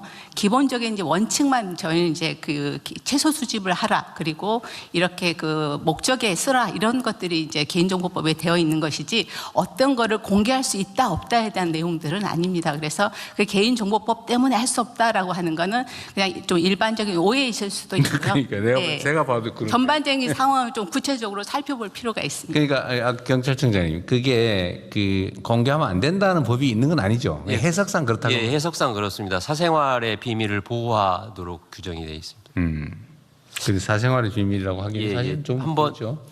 예, 그걸 한번 어디가 점검해 볼까요? 법제처가 해보실래? 제가 검토하도록 하겠습니다. 인사혁신처하고 좀 의논해가지고 나는 공직자들의 징계는 공적 사안이라고 보여줘서 그건 당연히 알아야 되지 않나. 퇴직한 다음에 뭐 혹시 모르겠는데. 저도 그렇게는 생각하고 있습니다만 대통령 말씀대로 공무원 징계령은 저희가 가지고 있는데 그것을 공개할 수 있는지 여부는 확실치 않아서 그걸 확실하게 파악한 다음에 보고 드리도록 하겠습니다. 그러니까 특히 아까 저기 노동부 장관의 분류도 나름은 일리가 있는데 공적 사안에 관한 것이라면 그건 너무 당연할 것 같고 예를 들면 수사관이 수사 비리를 저질러서 징계를 당했는데 안 가르쳐줘? 그건 사생활의 비밀이다? 그건 사생활 아니잖아요, 확실히. 그죠? 공무수행과 관련된 거라면 그건 사생활이라고 할 수 없는 거죠. 근데 사생활과 관련된데 징계를 당했다. 공적 사안도 전환이 된 거 아닌가 싶고. 하여튼 그 논의를 좀 해볼 필요가 있을 것 같습니다. 네, 한 가지만 더 말씀드리면은 그 기본적으로 방향은 좀 설정이 먼저 돼야 될 것 같습니다. 그러니까 이거를 적극적으로 정부가 나서서 국민들한테 공개하느냐, 아니면은 국민들이 요청했을 때 공개하느냐, 아니면 예. 그 뭐 일부러 뭐 또 그거는 다 이렇게 그거는 또 하나의 제재이니까. 예, 대통령님 인사수석입니다. 지금 현재 예 뒤쪽입니다. 그 공무원 그 행동 강령에 따라서 그 각 부처 단위에서는 그 일정한 주기에 따라서 그 징계 사유라든지 뭐 대상 뭐 이런 것들은 전체적으로 공표는 하고 있는 경우가 많이 있습니다. 다만 그 실명으로 공표가 되고 있지는 않습니다. 그래서 그런 부분들에 관해서는 추가적인 논의가 좀 필요할 것 같습니다. 근데 제가 왜 이 얘기를 하냐면 공직자들은 개인 사인과 다르게 공적 권한을 가지거든요. 힘을 가진다고요. 이 권한이라고 하는 게 타인에게 자기의 의지를 관철하는 힘이잖아요. 강요할 수 있는 힘이란 말이에요. 그 힘을 가진 공직자, 공적 권한을 가진 공직자들은 다른 사람에 대해서 우월한 그런 힘을 갖기 때문에 책임을 또 그만큼 져야 돼요. 권한이 큰 만큼 책임이 커지는 거거든요. 권한의 양과 책임의 양은 동일해야 되는 거예요. 그런데 경찰이 지금 엄청난 권한을 갖게 됐단 말이에요. 예를 들면 수사 개시권, 수사 종결권까지. 예, 그렇습니다. 그다음 강제 수사권까지. 과거에 그 뭐 검찰이 문제가 됐던 거는 그런 유명한 얘기가 있지 않습니까? 덮어서 벌고 만들어서 출세한다. 있는 사건 덮어주면서 돈 벌고 부정부패해서 없는 사건 만들어가지고 정치적으로 출세하더라. 그런 얘기가 있었잖아요. 이게 수사권, 기소권을 가지고 있으니까 기소를 목표로 수사를 조작을 하는 거죠. 실제 많이 했잖아요. 근데 이것 때문에 이제 검찰 개혁 논란이 촉발이 됐고 아예 수사 기소를 분리하자. 뭐 타당하잖아요. 그래서 분리를 했어요. 근데 문제는 이제 경찰과 이제 중수청, 그다음에 중수청이죠. 그다음에 공수처 이 세 기관이 수사의 이제 최종 종결권까지 다 가지게 됐는데 일반 범죄에 대해서도 경찰이 수사 종결까지 다 할 수 있고 수사 개시도 다 할 수 있고 그렇게 돼서 권한이 엄청 커졌는데 예. 그에 대한 상응하는 책임을 졌냐, 질 수 있냐, 또 질 마음의 자세가 돼 있느냐 다른 문제 같아요. 저도 변호사를 오랜 세월 동안 했지만 뭐 검찰은 물론이고 경찰도 수사 못 믿겠더라고요. 내 입장에서. 저는 보통 개인 간의 분쟁이 민사 분쟁과 형사 분쟁이 뭐 동시에 발생하잖아요. 그래서 저는 절대 고소하지 못하겠어요. 전혀 다르게 사건을 많이 만들어가지고 오더라고요. 법원은 경찰이나 검찰의 공적 결정을 일단 존중하다 보니까 제대로 된 재판이 아니라 왜곡되더라고요. 그래서 저는 평생 아예 못하게 민사 분쟁과 관계되면 못하게 권장을 했는데 그 불신이 지금 상태에서 완전히 해소된 건 아니에요. 저 개인적으로도. 뭐 개인의 감정이 중요한 건 아니지만 일반 국민들의 심정도 상당 정도 그런 측면이 있거든요. 예. 그러면 이제 수사에 대한 종결권, 이게 어떤 사건이라고 하는 게 뭐 아무거나 경위 사건도 있지만 대개의 경우는 개인이나 회사나 무슨 법인이나 인생과 운명을 결정을 하는 경우가 많거든요. 예. 심지어 가해자가 피해자 되고 피해자가 가해자 돼가지고 감옥 가고 막 돈 뺏기고 전 재산 뺏기고 막 이런 경우도 있더라고요. 보니까. 그런 엄청난 권한을 가졌으니 그에 상응하는 책임을 져야 되는데 지금까지 예를 들면 수사에 관한 비리를 저질렀다 이러면 그냥 뭐 우리가 보기에는 경찰 자신들은 중징계다, 뭐 정직 몇 개월, 뭐 감봉 몇 개월 이러면 중징계로 분류하잖아요. 근데 우리 국민들이나 피해자 입장에서 보면 아니 내 사건을 저렇게 망가뜨려 가지고 가해자 피해자를 뒤집어 놓고 내가 진짜 자살하고 싶을 정도가 됐는데 겨우 그 담당했다는 경찰은 뭐 감봉 몇 개월 하고 계속 수사하고 또 딴 데 가서 그거 하고 있고 이해가 안 되는 거예요. 과연 권한을 크기만큼 책임을 지고 있냐? 내가 하는 수사 업무가 얼마나 엄중한 일인지 각성하고 있냐? 내가 이걸 최선을 다하지 않을 뿐만 아니라 고의로 이걸 왜곡하고 막 증거 슬쩍 숨기고 뭐 없애버리고 이래가지고 내가 사건을 뒤집어서 반대로 만들면 어떤 일이 벌어지는지에 대한 그 엄중함을 갖고 있냐? 저 자신이 좀 없어요, 아직까지는. 그래서 수사에 관련된 비리나 비위에 대해서는 지금까지와는 다른 더 높은 책임을 확실하게 요구해야 될 것 같고요. 예. 또 책임도 지금처럼 뭐 내부에서는 어떻게 평생 해온 경찰관직을 못하게 하냐, 파면 해임할 수 있냐, 그 생각하고 그냥 정직 3개월 뭐 최대로 하고 이렇게 하는 것 같던데 이제는 권한이 더 커졌기 때문에 명백한 수사상의 비위를 저지른다 그러면 최소 해임 파면해야 되지 않냐. 제가 보기에는.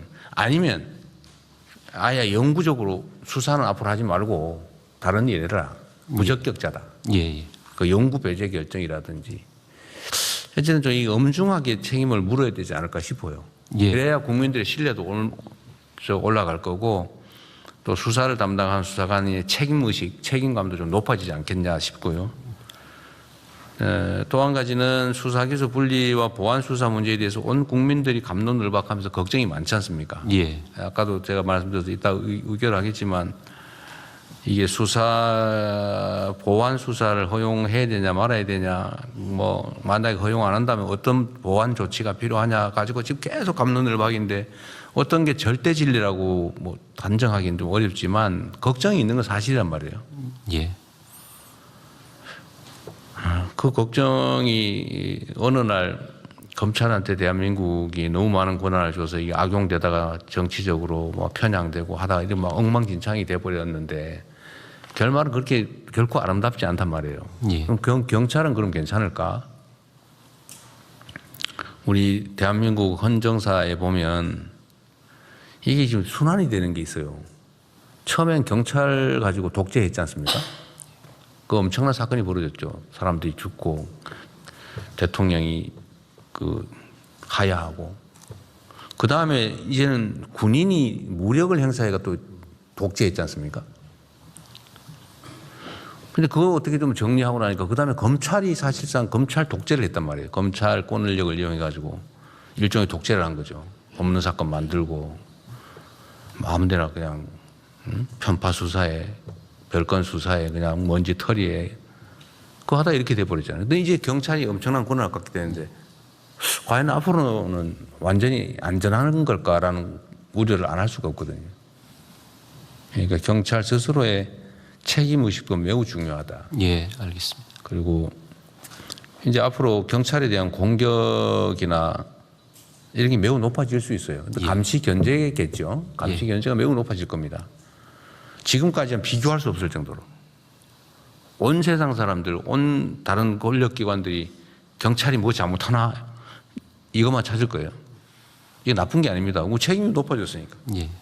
당연히 잘하라고 하는 거고 걱정돼서 하는 걸 테니까 미리 충분히 좀 대비를 하십시오. 대비한다는 게 숨기라는 뜻은 전혀 아니고 당연히 그런 일이 벌어지지 않게 정말 높은 책임감으로 높은 윤리의식으로 엄정하게 중립적으로 철저하게 범죄 피해자들 억울하지 않게 또 억울한 피해자 생기지 않게 노력해야 됩니다. 예, 유념하겠습니다. 참 걱정이 많습니다. 또 그러나 이게 끝은 아니니까 사람 사는 세상에 사람이 만든 문제는 또 사람이 다 해결할 수 있죠. 문제가 있으면 보완하고 또 부족한 게 있으면 채우고 그렇게 해나가야 되겠습니다. 어쨌든 행안부도 신경을 써야 될 게 많습니다. 예. 제도 보완이나 이게 지금 이게 시간도 그리 많지 않고 단순한 문제가 아니라서 그래서 억울한 범죄 피해자들 생기지 않도록 네. 장윤기 사건이라고 그 한 개의 사건으로 상징되지만 얼마나 억울하겠어요. 있을 수 없는 일이 어쨌든 벌어지고 개인으로서는 목숨이 걸리거나 인생이 걸린 일입니다. 네. 공무원은 처리하는 일, 수백 개 사건 중에 하나일 뿐이지만 당사자는 인생이 목숨이 걸린 일이에요. 그게 공무원들이 하는 일이죠. 네, 워낙 중요한 일이라서 좀 말이 길었네요. 네. 네, 추가 의견 없으시면 원안대로 접수하겠습니다. 그 다음으로 문체부 주요 정책에 대한 홍보 영상 상영이 있겠는데요. 그에 앞서서 최근에 자료를 보니까 그 해외 우리나라를 찾은 해외 관광객이 굉장히 많이 늘고 있는데 더구나 이분들이 한국에서 쓰고 있는 카드 결제액의 증가액이 전년 대비 굉장히 높은 수치여서 그 부분은 한번 문체부 장관님이 좀 설명해 주시고 그리고 그 저희가 어떤 부분에서 좀 해외 관광객들을 위해서 지방으로까지 갈 수 있는지 이런 부분에 대해서도 추가로 한 번 더 저희가 전략은 나중에 한 번 더 세워봐야 될 것 같습니다. 설명해 주시고 영상 상영도 소개해 주시면 좋겠습니다. 네, 방금 총리님 말씀처럼 그 지방 외국인들이 들어와서 지방으로 가는 비율도 매우 높아지고 있습니다. 올 상반기에 외국인 방한 관광객이 그 중동 전쟁에도 불구하고 지난해보다 21% 그래서 1,071만 명으로 역대 최고치를 기록했습니다. 그런데 더 반가운 거는 외국인들의 지방 관광이 27%나 큰 폭으로 늘어나고 있습니다. 지방 공항이나 항만으로 들어오는 숫자도 28%나 증가를 했고요. 외국인들의 KTX 이용률도 올 들어서 60%나 증가했습니다. 특히 이 숫자들은 최근 들어서 점점 더 늘어나고 있는 그런 추세인데요. 6월에 김해, 대구, 청주 등 지방공항으로 들어온 관광객이 작년보다 42%나 급증했습니다. 그만큼 외국인 관광객이 이제는 수도권을 벗어나서 대한민국 곳곳으로 관심을 넓히고 있고 또 그렇게 유도하기 위한 여러 정책들이 현장에서 잘 작동하고 있다는 반증이어서 매우 반가운 현상입니다. 외국인 관광객 증가는 지역의 경제력 활력으로도 이어지고 있습니다. 총리님 말씀하셨듯이 외국인이 신용카드로 결제한 숙박, 음식점, 쇼핑 같은 이 관광 분야 소비액이 올 상반기에 10조 원을 넘겼습니다. 이건 작년보다 3개월이나 빠른 속도입니다. 또 여행 수지도 이렇게 외국인 관광객이 들어와서 돈을 쓰는 게 늘어나면서 지난 3월에 저희가 2014년 이후 11년 4개월 만에 흑자로 전환이 됐었거든요. 그게 지금 3개월 연속 계속 흑자 상태입니다. 이제 6월 거가 이제 곧 발표가 될 텐데 어떻게 될지 주목하고 있습니다. 그래서 아무쪼록 이 지역 관광을 더 활성화해서 우리 국정 목표인 외래 관광객 3천만을 조기에 달성할 수 있도록 최선을 다하겠습니다. 영상 하나 준비했습니다. 문체부 청년 문화정책 홍보 영상 어떤 즐거움을 눌러볼까요? 라는 제목의 영상인데요. 요즘 MZ세대의 필수템 하나가 키캡이라고 합니다. 이 키캡이라는 게 컴퓨터 자판 그 글자 위에다 올리는 그 덮개를 의미하는데요. 이걸 키링처럼 가지고 다니면서 뭔가 스트레스 받거나 힐링이 필요할 때 이걸 손가락으로 딸깍딸깍 이렇게 누르면 뭔가 소소한 재미나 어떤 그런 쾌감을 느낀다고 합니다. 맞아요. 여기서 이제 저희가 아이디어를 얻어서 키캡을 딸깍하고 누를 때마다 뭔가 청년에 관련된 여러 문체부의 그 문화 정책들이 청년들의 일상과 함께 펼쳐지도록 그렇게 영상을 구성한 건데요. 작은 딸깍임 하나가 청년들의 하루를 다채롭게 바꿔주듯이 문화부의 정책도 그런 존재가 됐으면 하는 마음을 담았습니다. 영상을 한번 같이 보시겠습니다.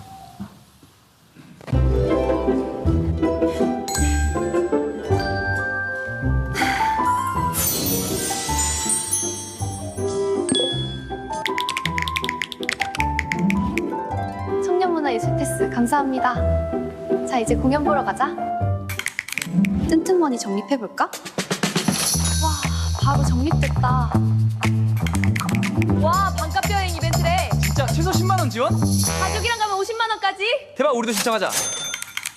우리 오늘 영화 보는 거 6,000원 쿠폰 할인 받은 거야. 뭐, 우리 이제 영화관 자주 오자. 영화 이제 시작한다. 와, 기대된다. 너 연기 너무 부족해.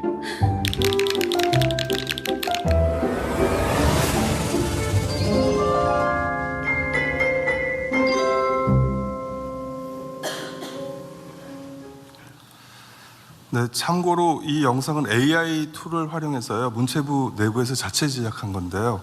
이거 사람도 네네 모든 게 다 AI로 만든 겁니다. 목소리도 그렇고요. 이도 속았는데. 그래서 AI 월 구독료 외에는 별도 제작비는 없습니다. 주무관 1명, 청년 인턴 1명이 나흘간 공들여서 만든 겁니다. 나흘 만에 만든 거예요. 이게 지금 인물도 다 창조한 거예요. 목소리도 그렇고요. 앞으로 그럼 연예인들하고 저 배우들은 뭐 해서 먹고 삽니까? 그런 게 어떻게 보면 제작 현장에서 되게 위기이자 또 한 번으로는 잘 활용하면 기회일 수도 있습니다. 그래서 네. 잘 활용하고 있습니다. 그 관광 얘기해서 그런데 하여튼 앞으로 계속 지금 관광객은 늘어날 거고 지방도 늘어날 거고 이제 관광 수지도 이 수지가 흑자가 나는 경우는 정말 흔치 않은 일인데 네. 관광 수지가 흑자가 됐다는 건 정말 놀라운 일이네요.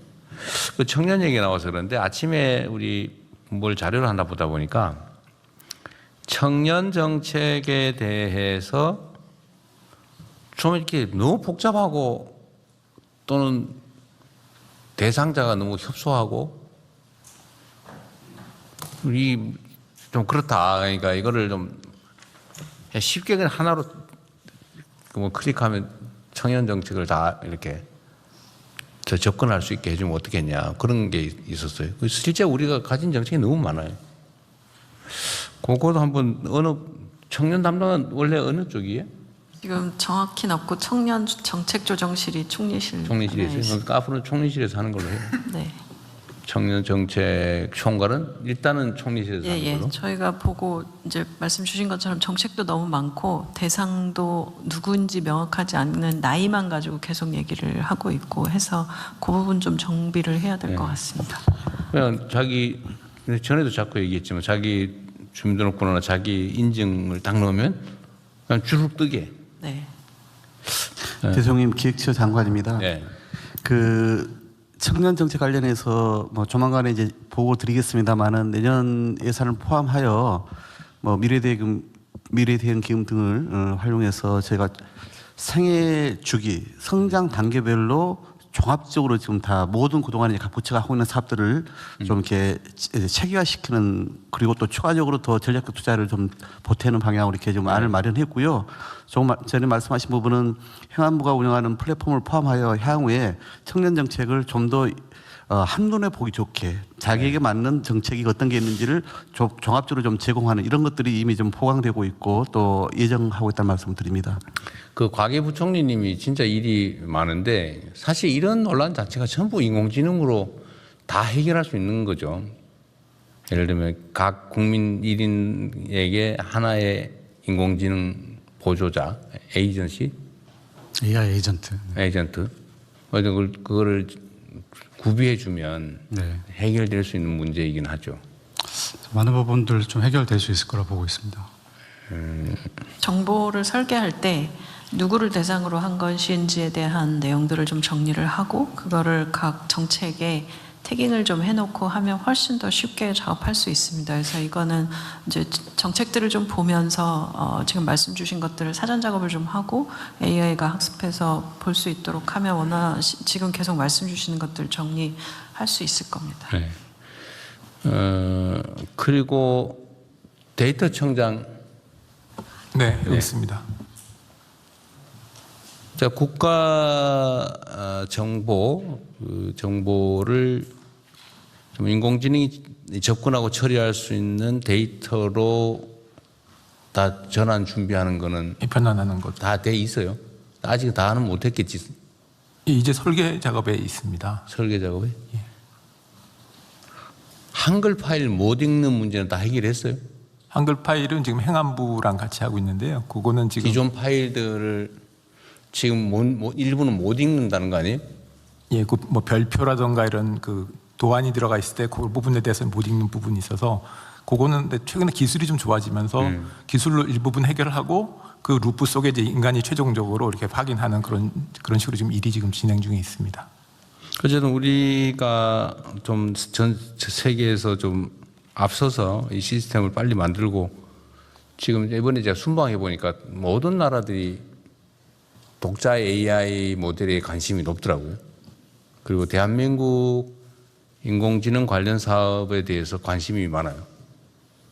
나는 그래도 별로 관심이 없겠지 했더니 모든 정상들이 그 얘기를 해요. 그러면 그쪽의 시장 확대를 위한 협업도 해야 되는데 그러려면 우리가 준비는 잘해야 되겠죠. 우리 대부분 국가들이 이제 미국, 중국의 의존도에 대해서 굉장히 좀 우려를 하고 있죠. 가지고 있습니다. 네. 자, 그렇게 하시고요. 좀 준비 좀 잘해서 좀 그냥 이게 하기 따라서 그냥 이거만 만들듯이 내가 요새 힘든데 뭐 지원 받을 게 뭐 없나 그러면 쫙 인공지능이 읊어줄 수 있겠죠. 그거 별로 어려운 거 아닌 것 같아요. 네. 올해 이제 12월부터는 이제 모두 AI 통해서 12월부터 전 국민들이 이렇게 이용하실 수 있게 제공하겠습니다. 기대해 보겠습니다. 네, 잘 준비하겠습니다. 대통령님 통합 AI 통합 민원 플랫폼이 올해 12월부터 시범 사업이 시작이 되고요. 그리고 내년 말까지 완비가 되고 그렇게 돼서 한편에서는 그러니까 AI 국민 비서가 또 한편에서는 이 혜택 알림이 서비스를 통해서 국민들께 미리미리 자신이 이용할 수 있는 정부의 서비스가 뭐가 있는가를 아실 수 있도록 하는 게 이 완비가 되는데 아마 내년 말 정도면 완비가 될 걸로 보여집니다. 그리고 이제 민원 원스톱 서비스까지 다 갖춰지게 되는데요. 우리 과기부에서 또 이 노력을 해주셔서 그러니까 독자 모델, 그러니까 우리 대한민국의 AI 독자 모델에 기반한 서비스가 가능해지게 된다는 말씀드립니다. 국민 모두에게 지원되는 AI 에이전트 이름이 국민 비서예요? 예, 그건 AI 국민 비서 서비스는 지금 현재는 과기부에서 정한 이름은 아니고 행안부에서 국민 AI 비서가 만든 것이 있습니다. 이 국민 AI 비서가 이제 모두의 AI도 같이 연동이 될 거고요. 그리고 이제 9월 달부터 국민 AI 서비스 개발 추진단이 이제 가동이 됩니다. 그러면 이제 사실 행안부에서 만든 국민 AI 비서 외에도 각 부처들도 각각의 이제 AI 에이전트 서비스들을 추진단을 통해서 제공받을 수 있습니다. 나중에 AI 이름을 짓거나 정책명 만들 때요, 이거 하나 고려해 주시면 좋겠어요. 우리가 이제 모두의 AI 기본 사회 얘기를 하지 않습니까? 근데 이게 우리의 건국 기념이라고 불리는 홍익 인간하고 관련이 매우 높아 보여요. 홍익 인간. 네. 널리 인간을 이롭게 한다. 근데 저는 이게 매우 중요한 개념인데 이제 우리가 이제 어느 순간부터 다 이렇게 잊어버리고 있는 거 아닌가 싶은데 모두의 AI 기본 사회 이런 얘기를 하다 보니까 그리고 전 세계의 수평적인 AI 연대 얘기를 하다 보니 이 생각이 자꾸 들어요. 홍익 인간이 이게 정말 딱 맞는 개념이 아닐까? 그래서 나중에 이름 지을 때 홍익이라고 이름을 붙여주든지. 네, 좀 아이디어 한번 고민해 주세요. 그냥 지나가는 얘기인데 사실 대한민국이 가지고 있는 좋은 개념들이 있거든요. 건국 기념으로 홍익 인간, 널리 인간을 이렇게 이거 잘 없어요. 그게 민주주의 이념하고도 좀 일치하는 데가 있는 것 같고. 뭐 고민 한번 해주세요. 그냥 지나가는 얘기인데. 네. 그리고 이게 내가 전에도 한번 얘기를 다른 데서 했는데 이번에도 제가 지금 순방을 갔다 오면서 생각을 해보니까 이번에 순방에 취재진이 몇 명이 같이 갔어요? 20몇 명 갔다던가?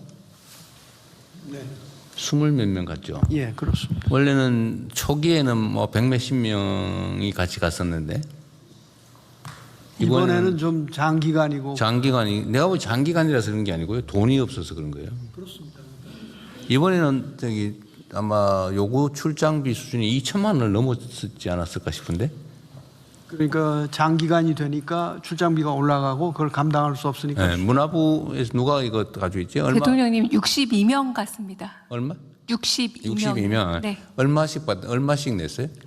고사는 좀 더 자세히 알아보겠습니다. 네. 어쨌든 2천만 원이 넘을 것 같아요. 전에 보면. 내가 왜 이 얘기를 하냐면 이게 이제 우리가 어떤 국가 정책을 시행할 때 그 형식 논리 있잖아요. 그 형식 논리 때문에 실질을 놓치는 경우가 너무 많아요. 그러니까 이게 이제 집행 권한이 없는 비판자의 입장에서는 뭐 원론적인 얘기 이런 거 막 주장해도 좋죠. 그게 또 사회 발전에 도움이 됩니다. 그래서 집행을 책임지는 데는 조정을 해서 최적의 결과를 내야 되기 때문에 이 형식 논리에 빠지거나 이념과 가치라고 하는데 너무 경도되면 실질을 놓친단 말이에요. 이게 딱 그 사례 중에 하나예요. 뭐냐면 이게 이제 비행기 항공료를 받는 모양이더라고요. 출장한 기자들한테, 언론인들한테 너 비행기 타니까 그 민항기 타는 값을 내라. 그 돈을 받는 것 같아 보니까. 그렇죠? 그런데 이게 어차피 빈자리거든요. 그리고 국민이 낸 세금으로 운영하는 전용기고 어차피 가는데 빈자리에 타고 가는 거잖아요. 근데 왜 그걸 민항기 값을 받냐? 그럼 언론인들이 완전히 자기 이익만을 위해서 가냐? 사실 우리의 정부 활동을 취재해서 보도하는 게 정부의 홍보에 도움이 되잖아요. 그들만의 이익을 위한 건 아니란 말이에요. 그래서 비행기 값을 다 민항기 값을 쳐서 받는 게 그게 공정하고 합당하냐? 그거 아닌 것 같아요. 취재가 안 되잖아요, 사실은. 그럼 뭐 엄청나게 부담이 되고 돈 있는 언론사만 가고 돈 없는 데는 취재도 못 하고 이게 진짜 형평이 맞냐? 아닌 것 같아요. 근데 이거를 지금 아마 청탁금지법? 거기다가 뭐 이런저런 규정들을 해석한 결과 같아요. 그래서 이거를 좀 체계적으로 점검을 한번 해주세요. 필요하면 규정을 좀 바꾸든지. 왜냐하면 언론이 동반해서 비용이 추가로 드는 건 받아야지. 그걸 해주는 건 기부행위에 해당될 수 있는데 빈자리 타고 가는 걸 그거를 어차피 빈자리로 가는 건데 기름값이 좀 더 드나? 무거워가지고? 아니, 그러니까 기름값 더 드는 거 좀 하고 밥값은 내야 되겠지. 밥값. 그다음에 숙박비. 뭐 이런 거는 받는 게 이해가 되는데 예. 비행기 값은 빈자리에 편승한 건데 그걸 왜 일반 민항기 값을 다 쳐서 받냔 말이에요. 그건 내가 부당이득 같아.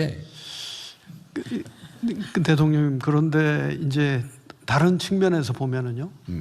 언론인이 예를 들어 60명이 갔으면 되는 거 아니냐? 꼭 굳이 100명이 가야 되느냐?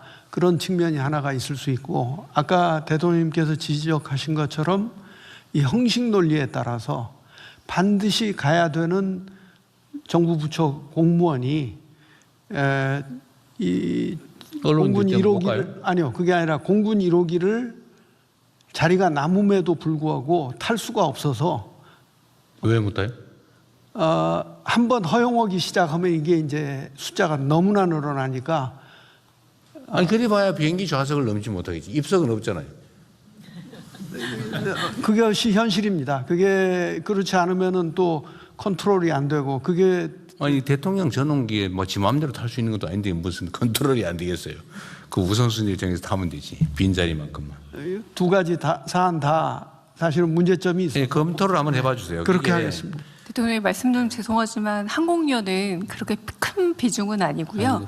프레스센터 설치비와 그리고 한편으로 숙박비 및 부대 비용이 가장 큰 비용이고, 항공 비용은 이번의 경우에는 714만 원 정도로 만약 민항기에 비해서는 굉장히 저렴한 가격이라고도 할 수 있습니다. 700만 원도 적은 돈은 아니에요. 예, 적은 돈은 아닙니다. 근데 그거 언론들이 안 타면 그 자리에 뭐 딴 사람 태워 돈 법니까? 맞습니다. 네. 그거 아니잖아요, 그게. 네. 그게 개인 거라면 또 모르겠는데 국민 세금으로 한 건데 이게 형식 논리거든요. 무조건 똑같은 돈 받아라. 그래서 그 점검을 어디 가주실랍니까? 법률 검토를 해주세요. 이게 안 필요하면 제도를 좀 바꿔서라도. 국민권익위원회가 권익위원회? 예, 담당입니다. 예, 권익위원회 부위원장입니다. 그래서 그 점검을 좀 해주세요. 예, 청탁금지법 관련 규정하고 그 언론 출장 사례들 다 파악을 해서 저희가 좀 검토해서 종합적으로 보고 드리겠습니다. 네, 필요하면 규정을 개정을 해서라도 이게 형식 논리 같아 좀 실질에 맞게. 그러니까 추가되는 비용은 부과시키는 게 맞는데 그게 아닌데 그걸 해야 되는 건 또 이해가 좀 안 돼요. 우리가 영업행위를 한 게 꼴이 되잖아요. 반대로 얘기하면. 잘 점검을 좀 한번 해주시고요. 비공개로 전환하기 전에 또 민영배 우리 특별시장 오셨는데 거기가 광주 전남 광역 특별시예요? 아닙니다. 전남 광주 통합특별시입니다. 그러니까 통합특별시가 전남 먼저예요? 네. 전남 광주 통합특별시. 네. 약칭은 광주특별시. 광주특별시입니다. 네. 그럼 앞으로 광주특별시라고 그럴게요. 그 광주특별시장 오셨는데 이게 그 저기 군공항에 그 반도체 공장 만드는 거 이 메가 프로젝트 사업에 광주특별시의 준비 상황은 간략하게 얘기하면 좀 제대로 진행되고 있어요? 지금 거기는 완전 무한군인 나 안 받겠다 뭐 그런다면서요? 그 부분은 근래 이제 그 정책실장께서 되게 좀 이렇게 많이 중재를 해주셔서 3가지 선행 요구 조건이 있었거든요. 저번에 합의된 게 있는데 그것도 합의대로 하면 되는 거 아닌가? 그래서 그 앞에 2가지는 그렇게 되어 있고요. 마지막 문제가 국가 산단을 조성해 달라는 거였습니다. 그 국가 산단 규모를 아니 국토부에서는 무슨 조건을 국가 정책 시행에 해당 지역이 도움이 되면 협력을 해야지 이거 안 해주면 난 협조 못해. 그게 뭐예요 그게? 그러니까 이제 뭐 아마 지역적 이해 때문에 그런 얘기를 하고 있는데 어쨌든 그 부분은 정리가 돼서 그래요? 저희 광역에서 절반 정도 이렇게 그 국가 산단 규모 문제였습니다. 그 규모 문제가 정리가 됐습니다. 예. 그럼 그 문제는 별로 크지는 않는 거예요? 제가 다시 뭐 무한군수하고 만나서 좀 상의를 해야겠습니다만은 큰 틀에서는 정리가 되어가고 있습니다. 네. 이게 그 대내외적으로 그 장애 요인이 좀 많아요. 그러니까 반대하는 쪽도 있고 방해하는 쪽도 있고 그러니까 가능하면 힘을 모아서 이 문제를 해결해가는 쪽으로 가는 게 좋겠다는 생각이 듭니다. 그래서 저희도 준비단을 꾸렸지만 시민사회에서도 근래에 요거를 좀 뒷받침하자, 우리가 힘을 모아서 뒷받침하자 그래서 상공에 있어 대학 뭐 이런 쪽을 중심으로 해가지고 꾸리고 있습니다. 네, 이게 뭐 좋은 일일수록 또 시기 질투도 있기도 하고 그래서 그럴 때일수록 작은 차이를 넘어서 힘을 모아서 필요한 일들을 해내는 게 중요하겠다는 생각이 듭니다. 네. 그렇게 준비하겠습니다. 네. 그리고 그 저기 광주 특별시 소관 업무는 아닌 것 같긴 한데 지금 무안공항이 지금 여러 가지 이유로 거의 2년 가까이 돼 가죠 지금 지금 폐쇄된 지. 지금 거기가 지금 재개항을 못하는 유일한 이유는 12구 그 항공기 참사 사건이 종결이 안 돼요. 유해 발굴이 그 아직 조사가 안 끝났어요? 끝났습니다. 아직 안 끝났어요. 그 언제쯤 끝날 것 같습니까?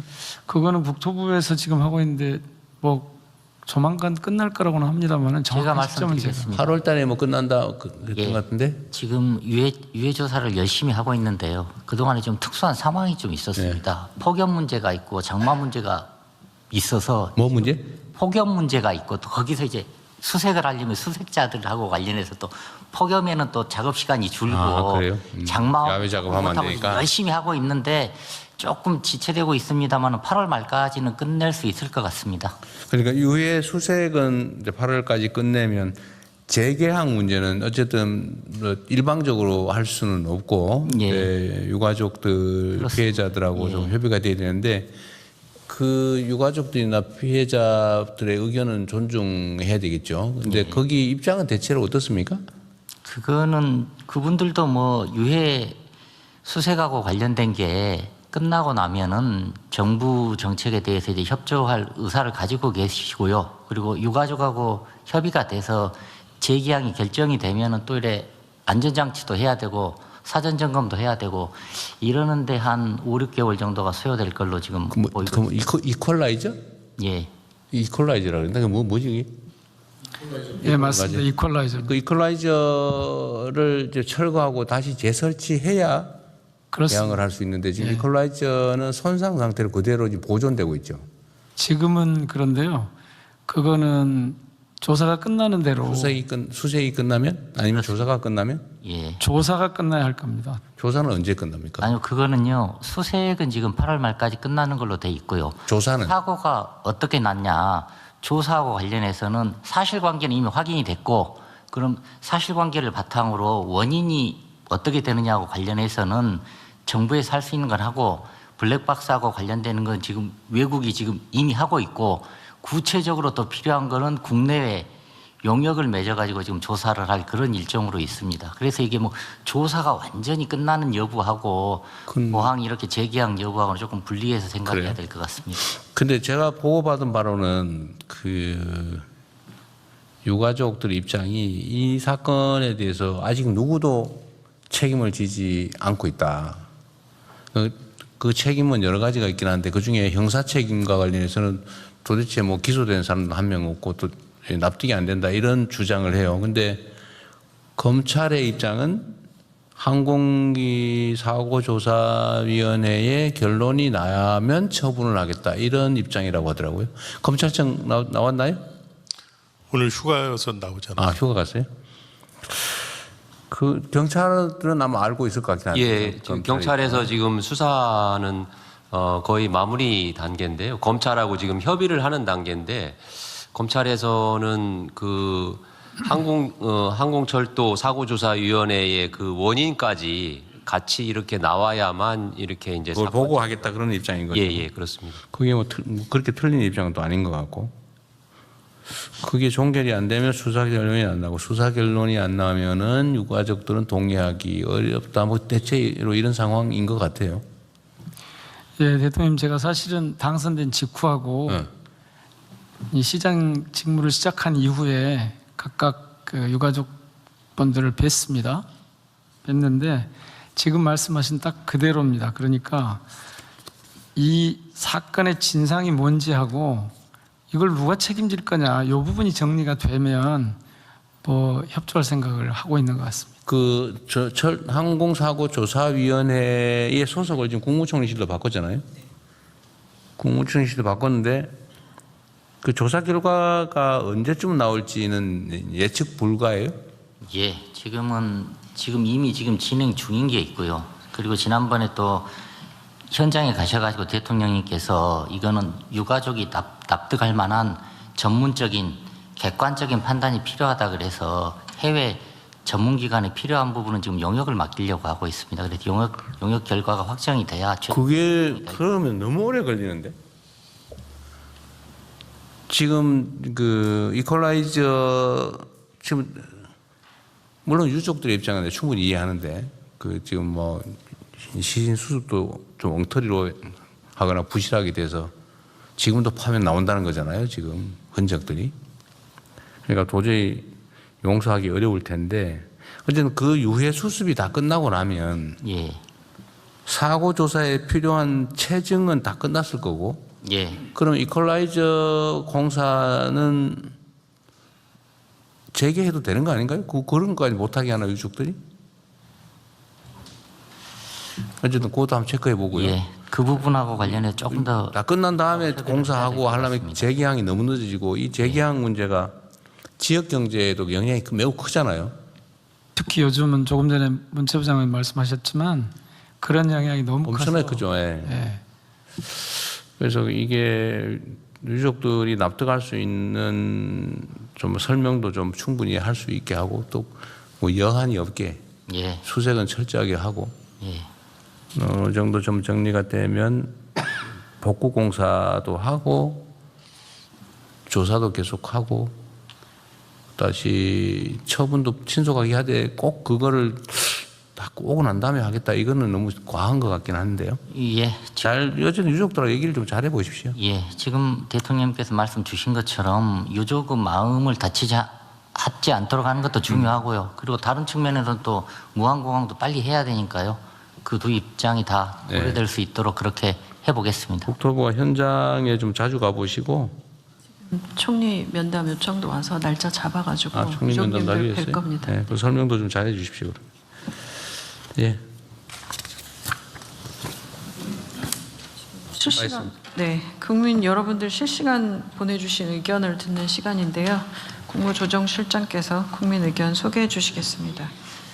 예, 실시간으로 오늘 또 국민 여러분들께서 여러 가지 의견을 주셨습니다. 먼저 모두 말씀 중에 형사법 개정안 관련입니다. 우리 승님이 경찰은 누가 견제하죠? 이런 의견을 주셨습니다. 그리고 다음으로는 순방하고 관련해서 가래떡님이 가성비 외교 굿! 이라는 의견을 주셨고요. 언제나 꿈님은 대통령님도 휴가도 가시고 좀 쉬엄쉬엄 하세요. 이런 의견을 주셨습니다.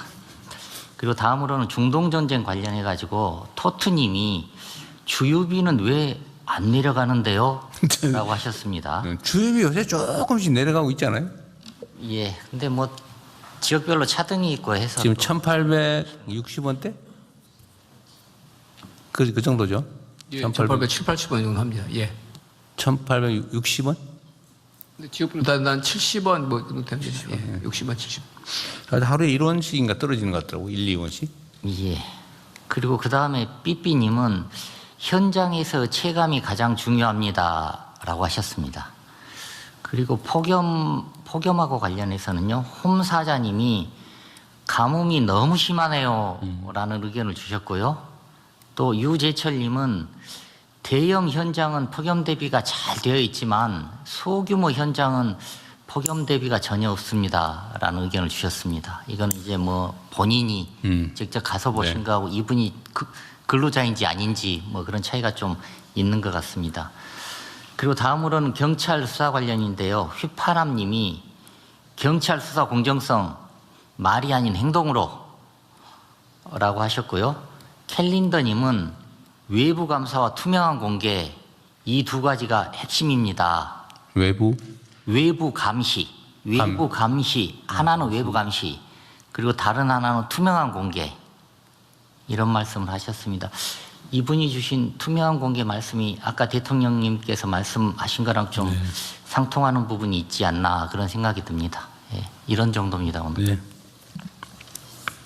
네, 다음으로 의원 심의를 진행하겠습니다. 네, 의원 심의는 비공개로 운영하겠습니다. 언론인 여러분께서는 진행에 협조해 주시기 바랍니다.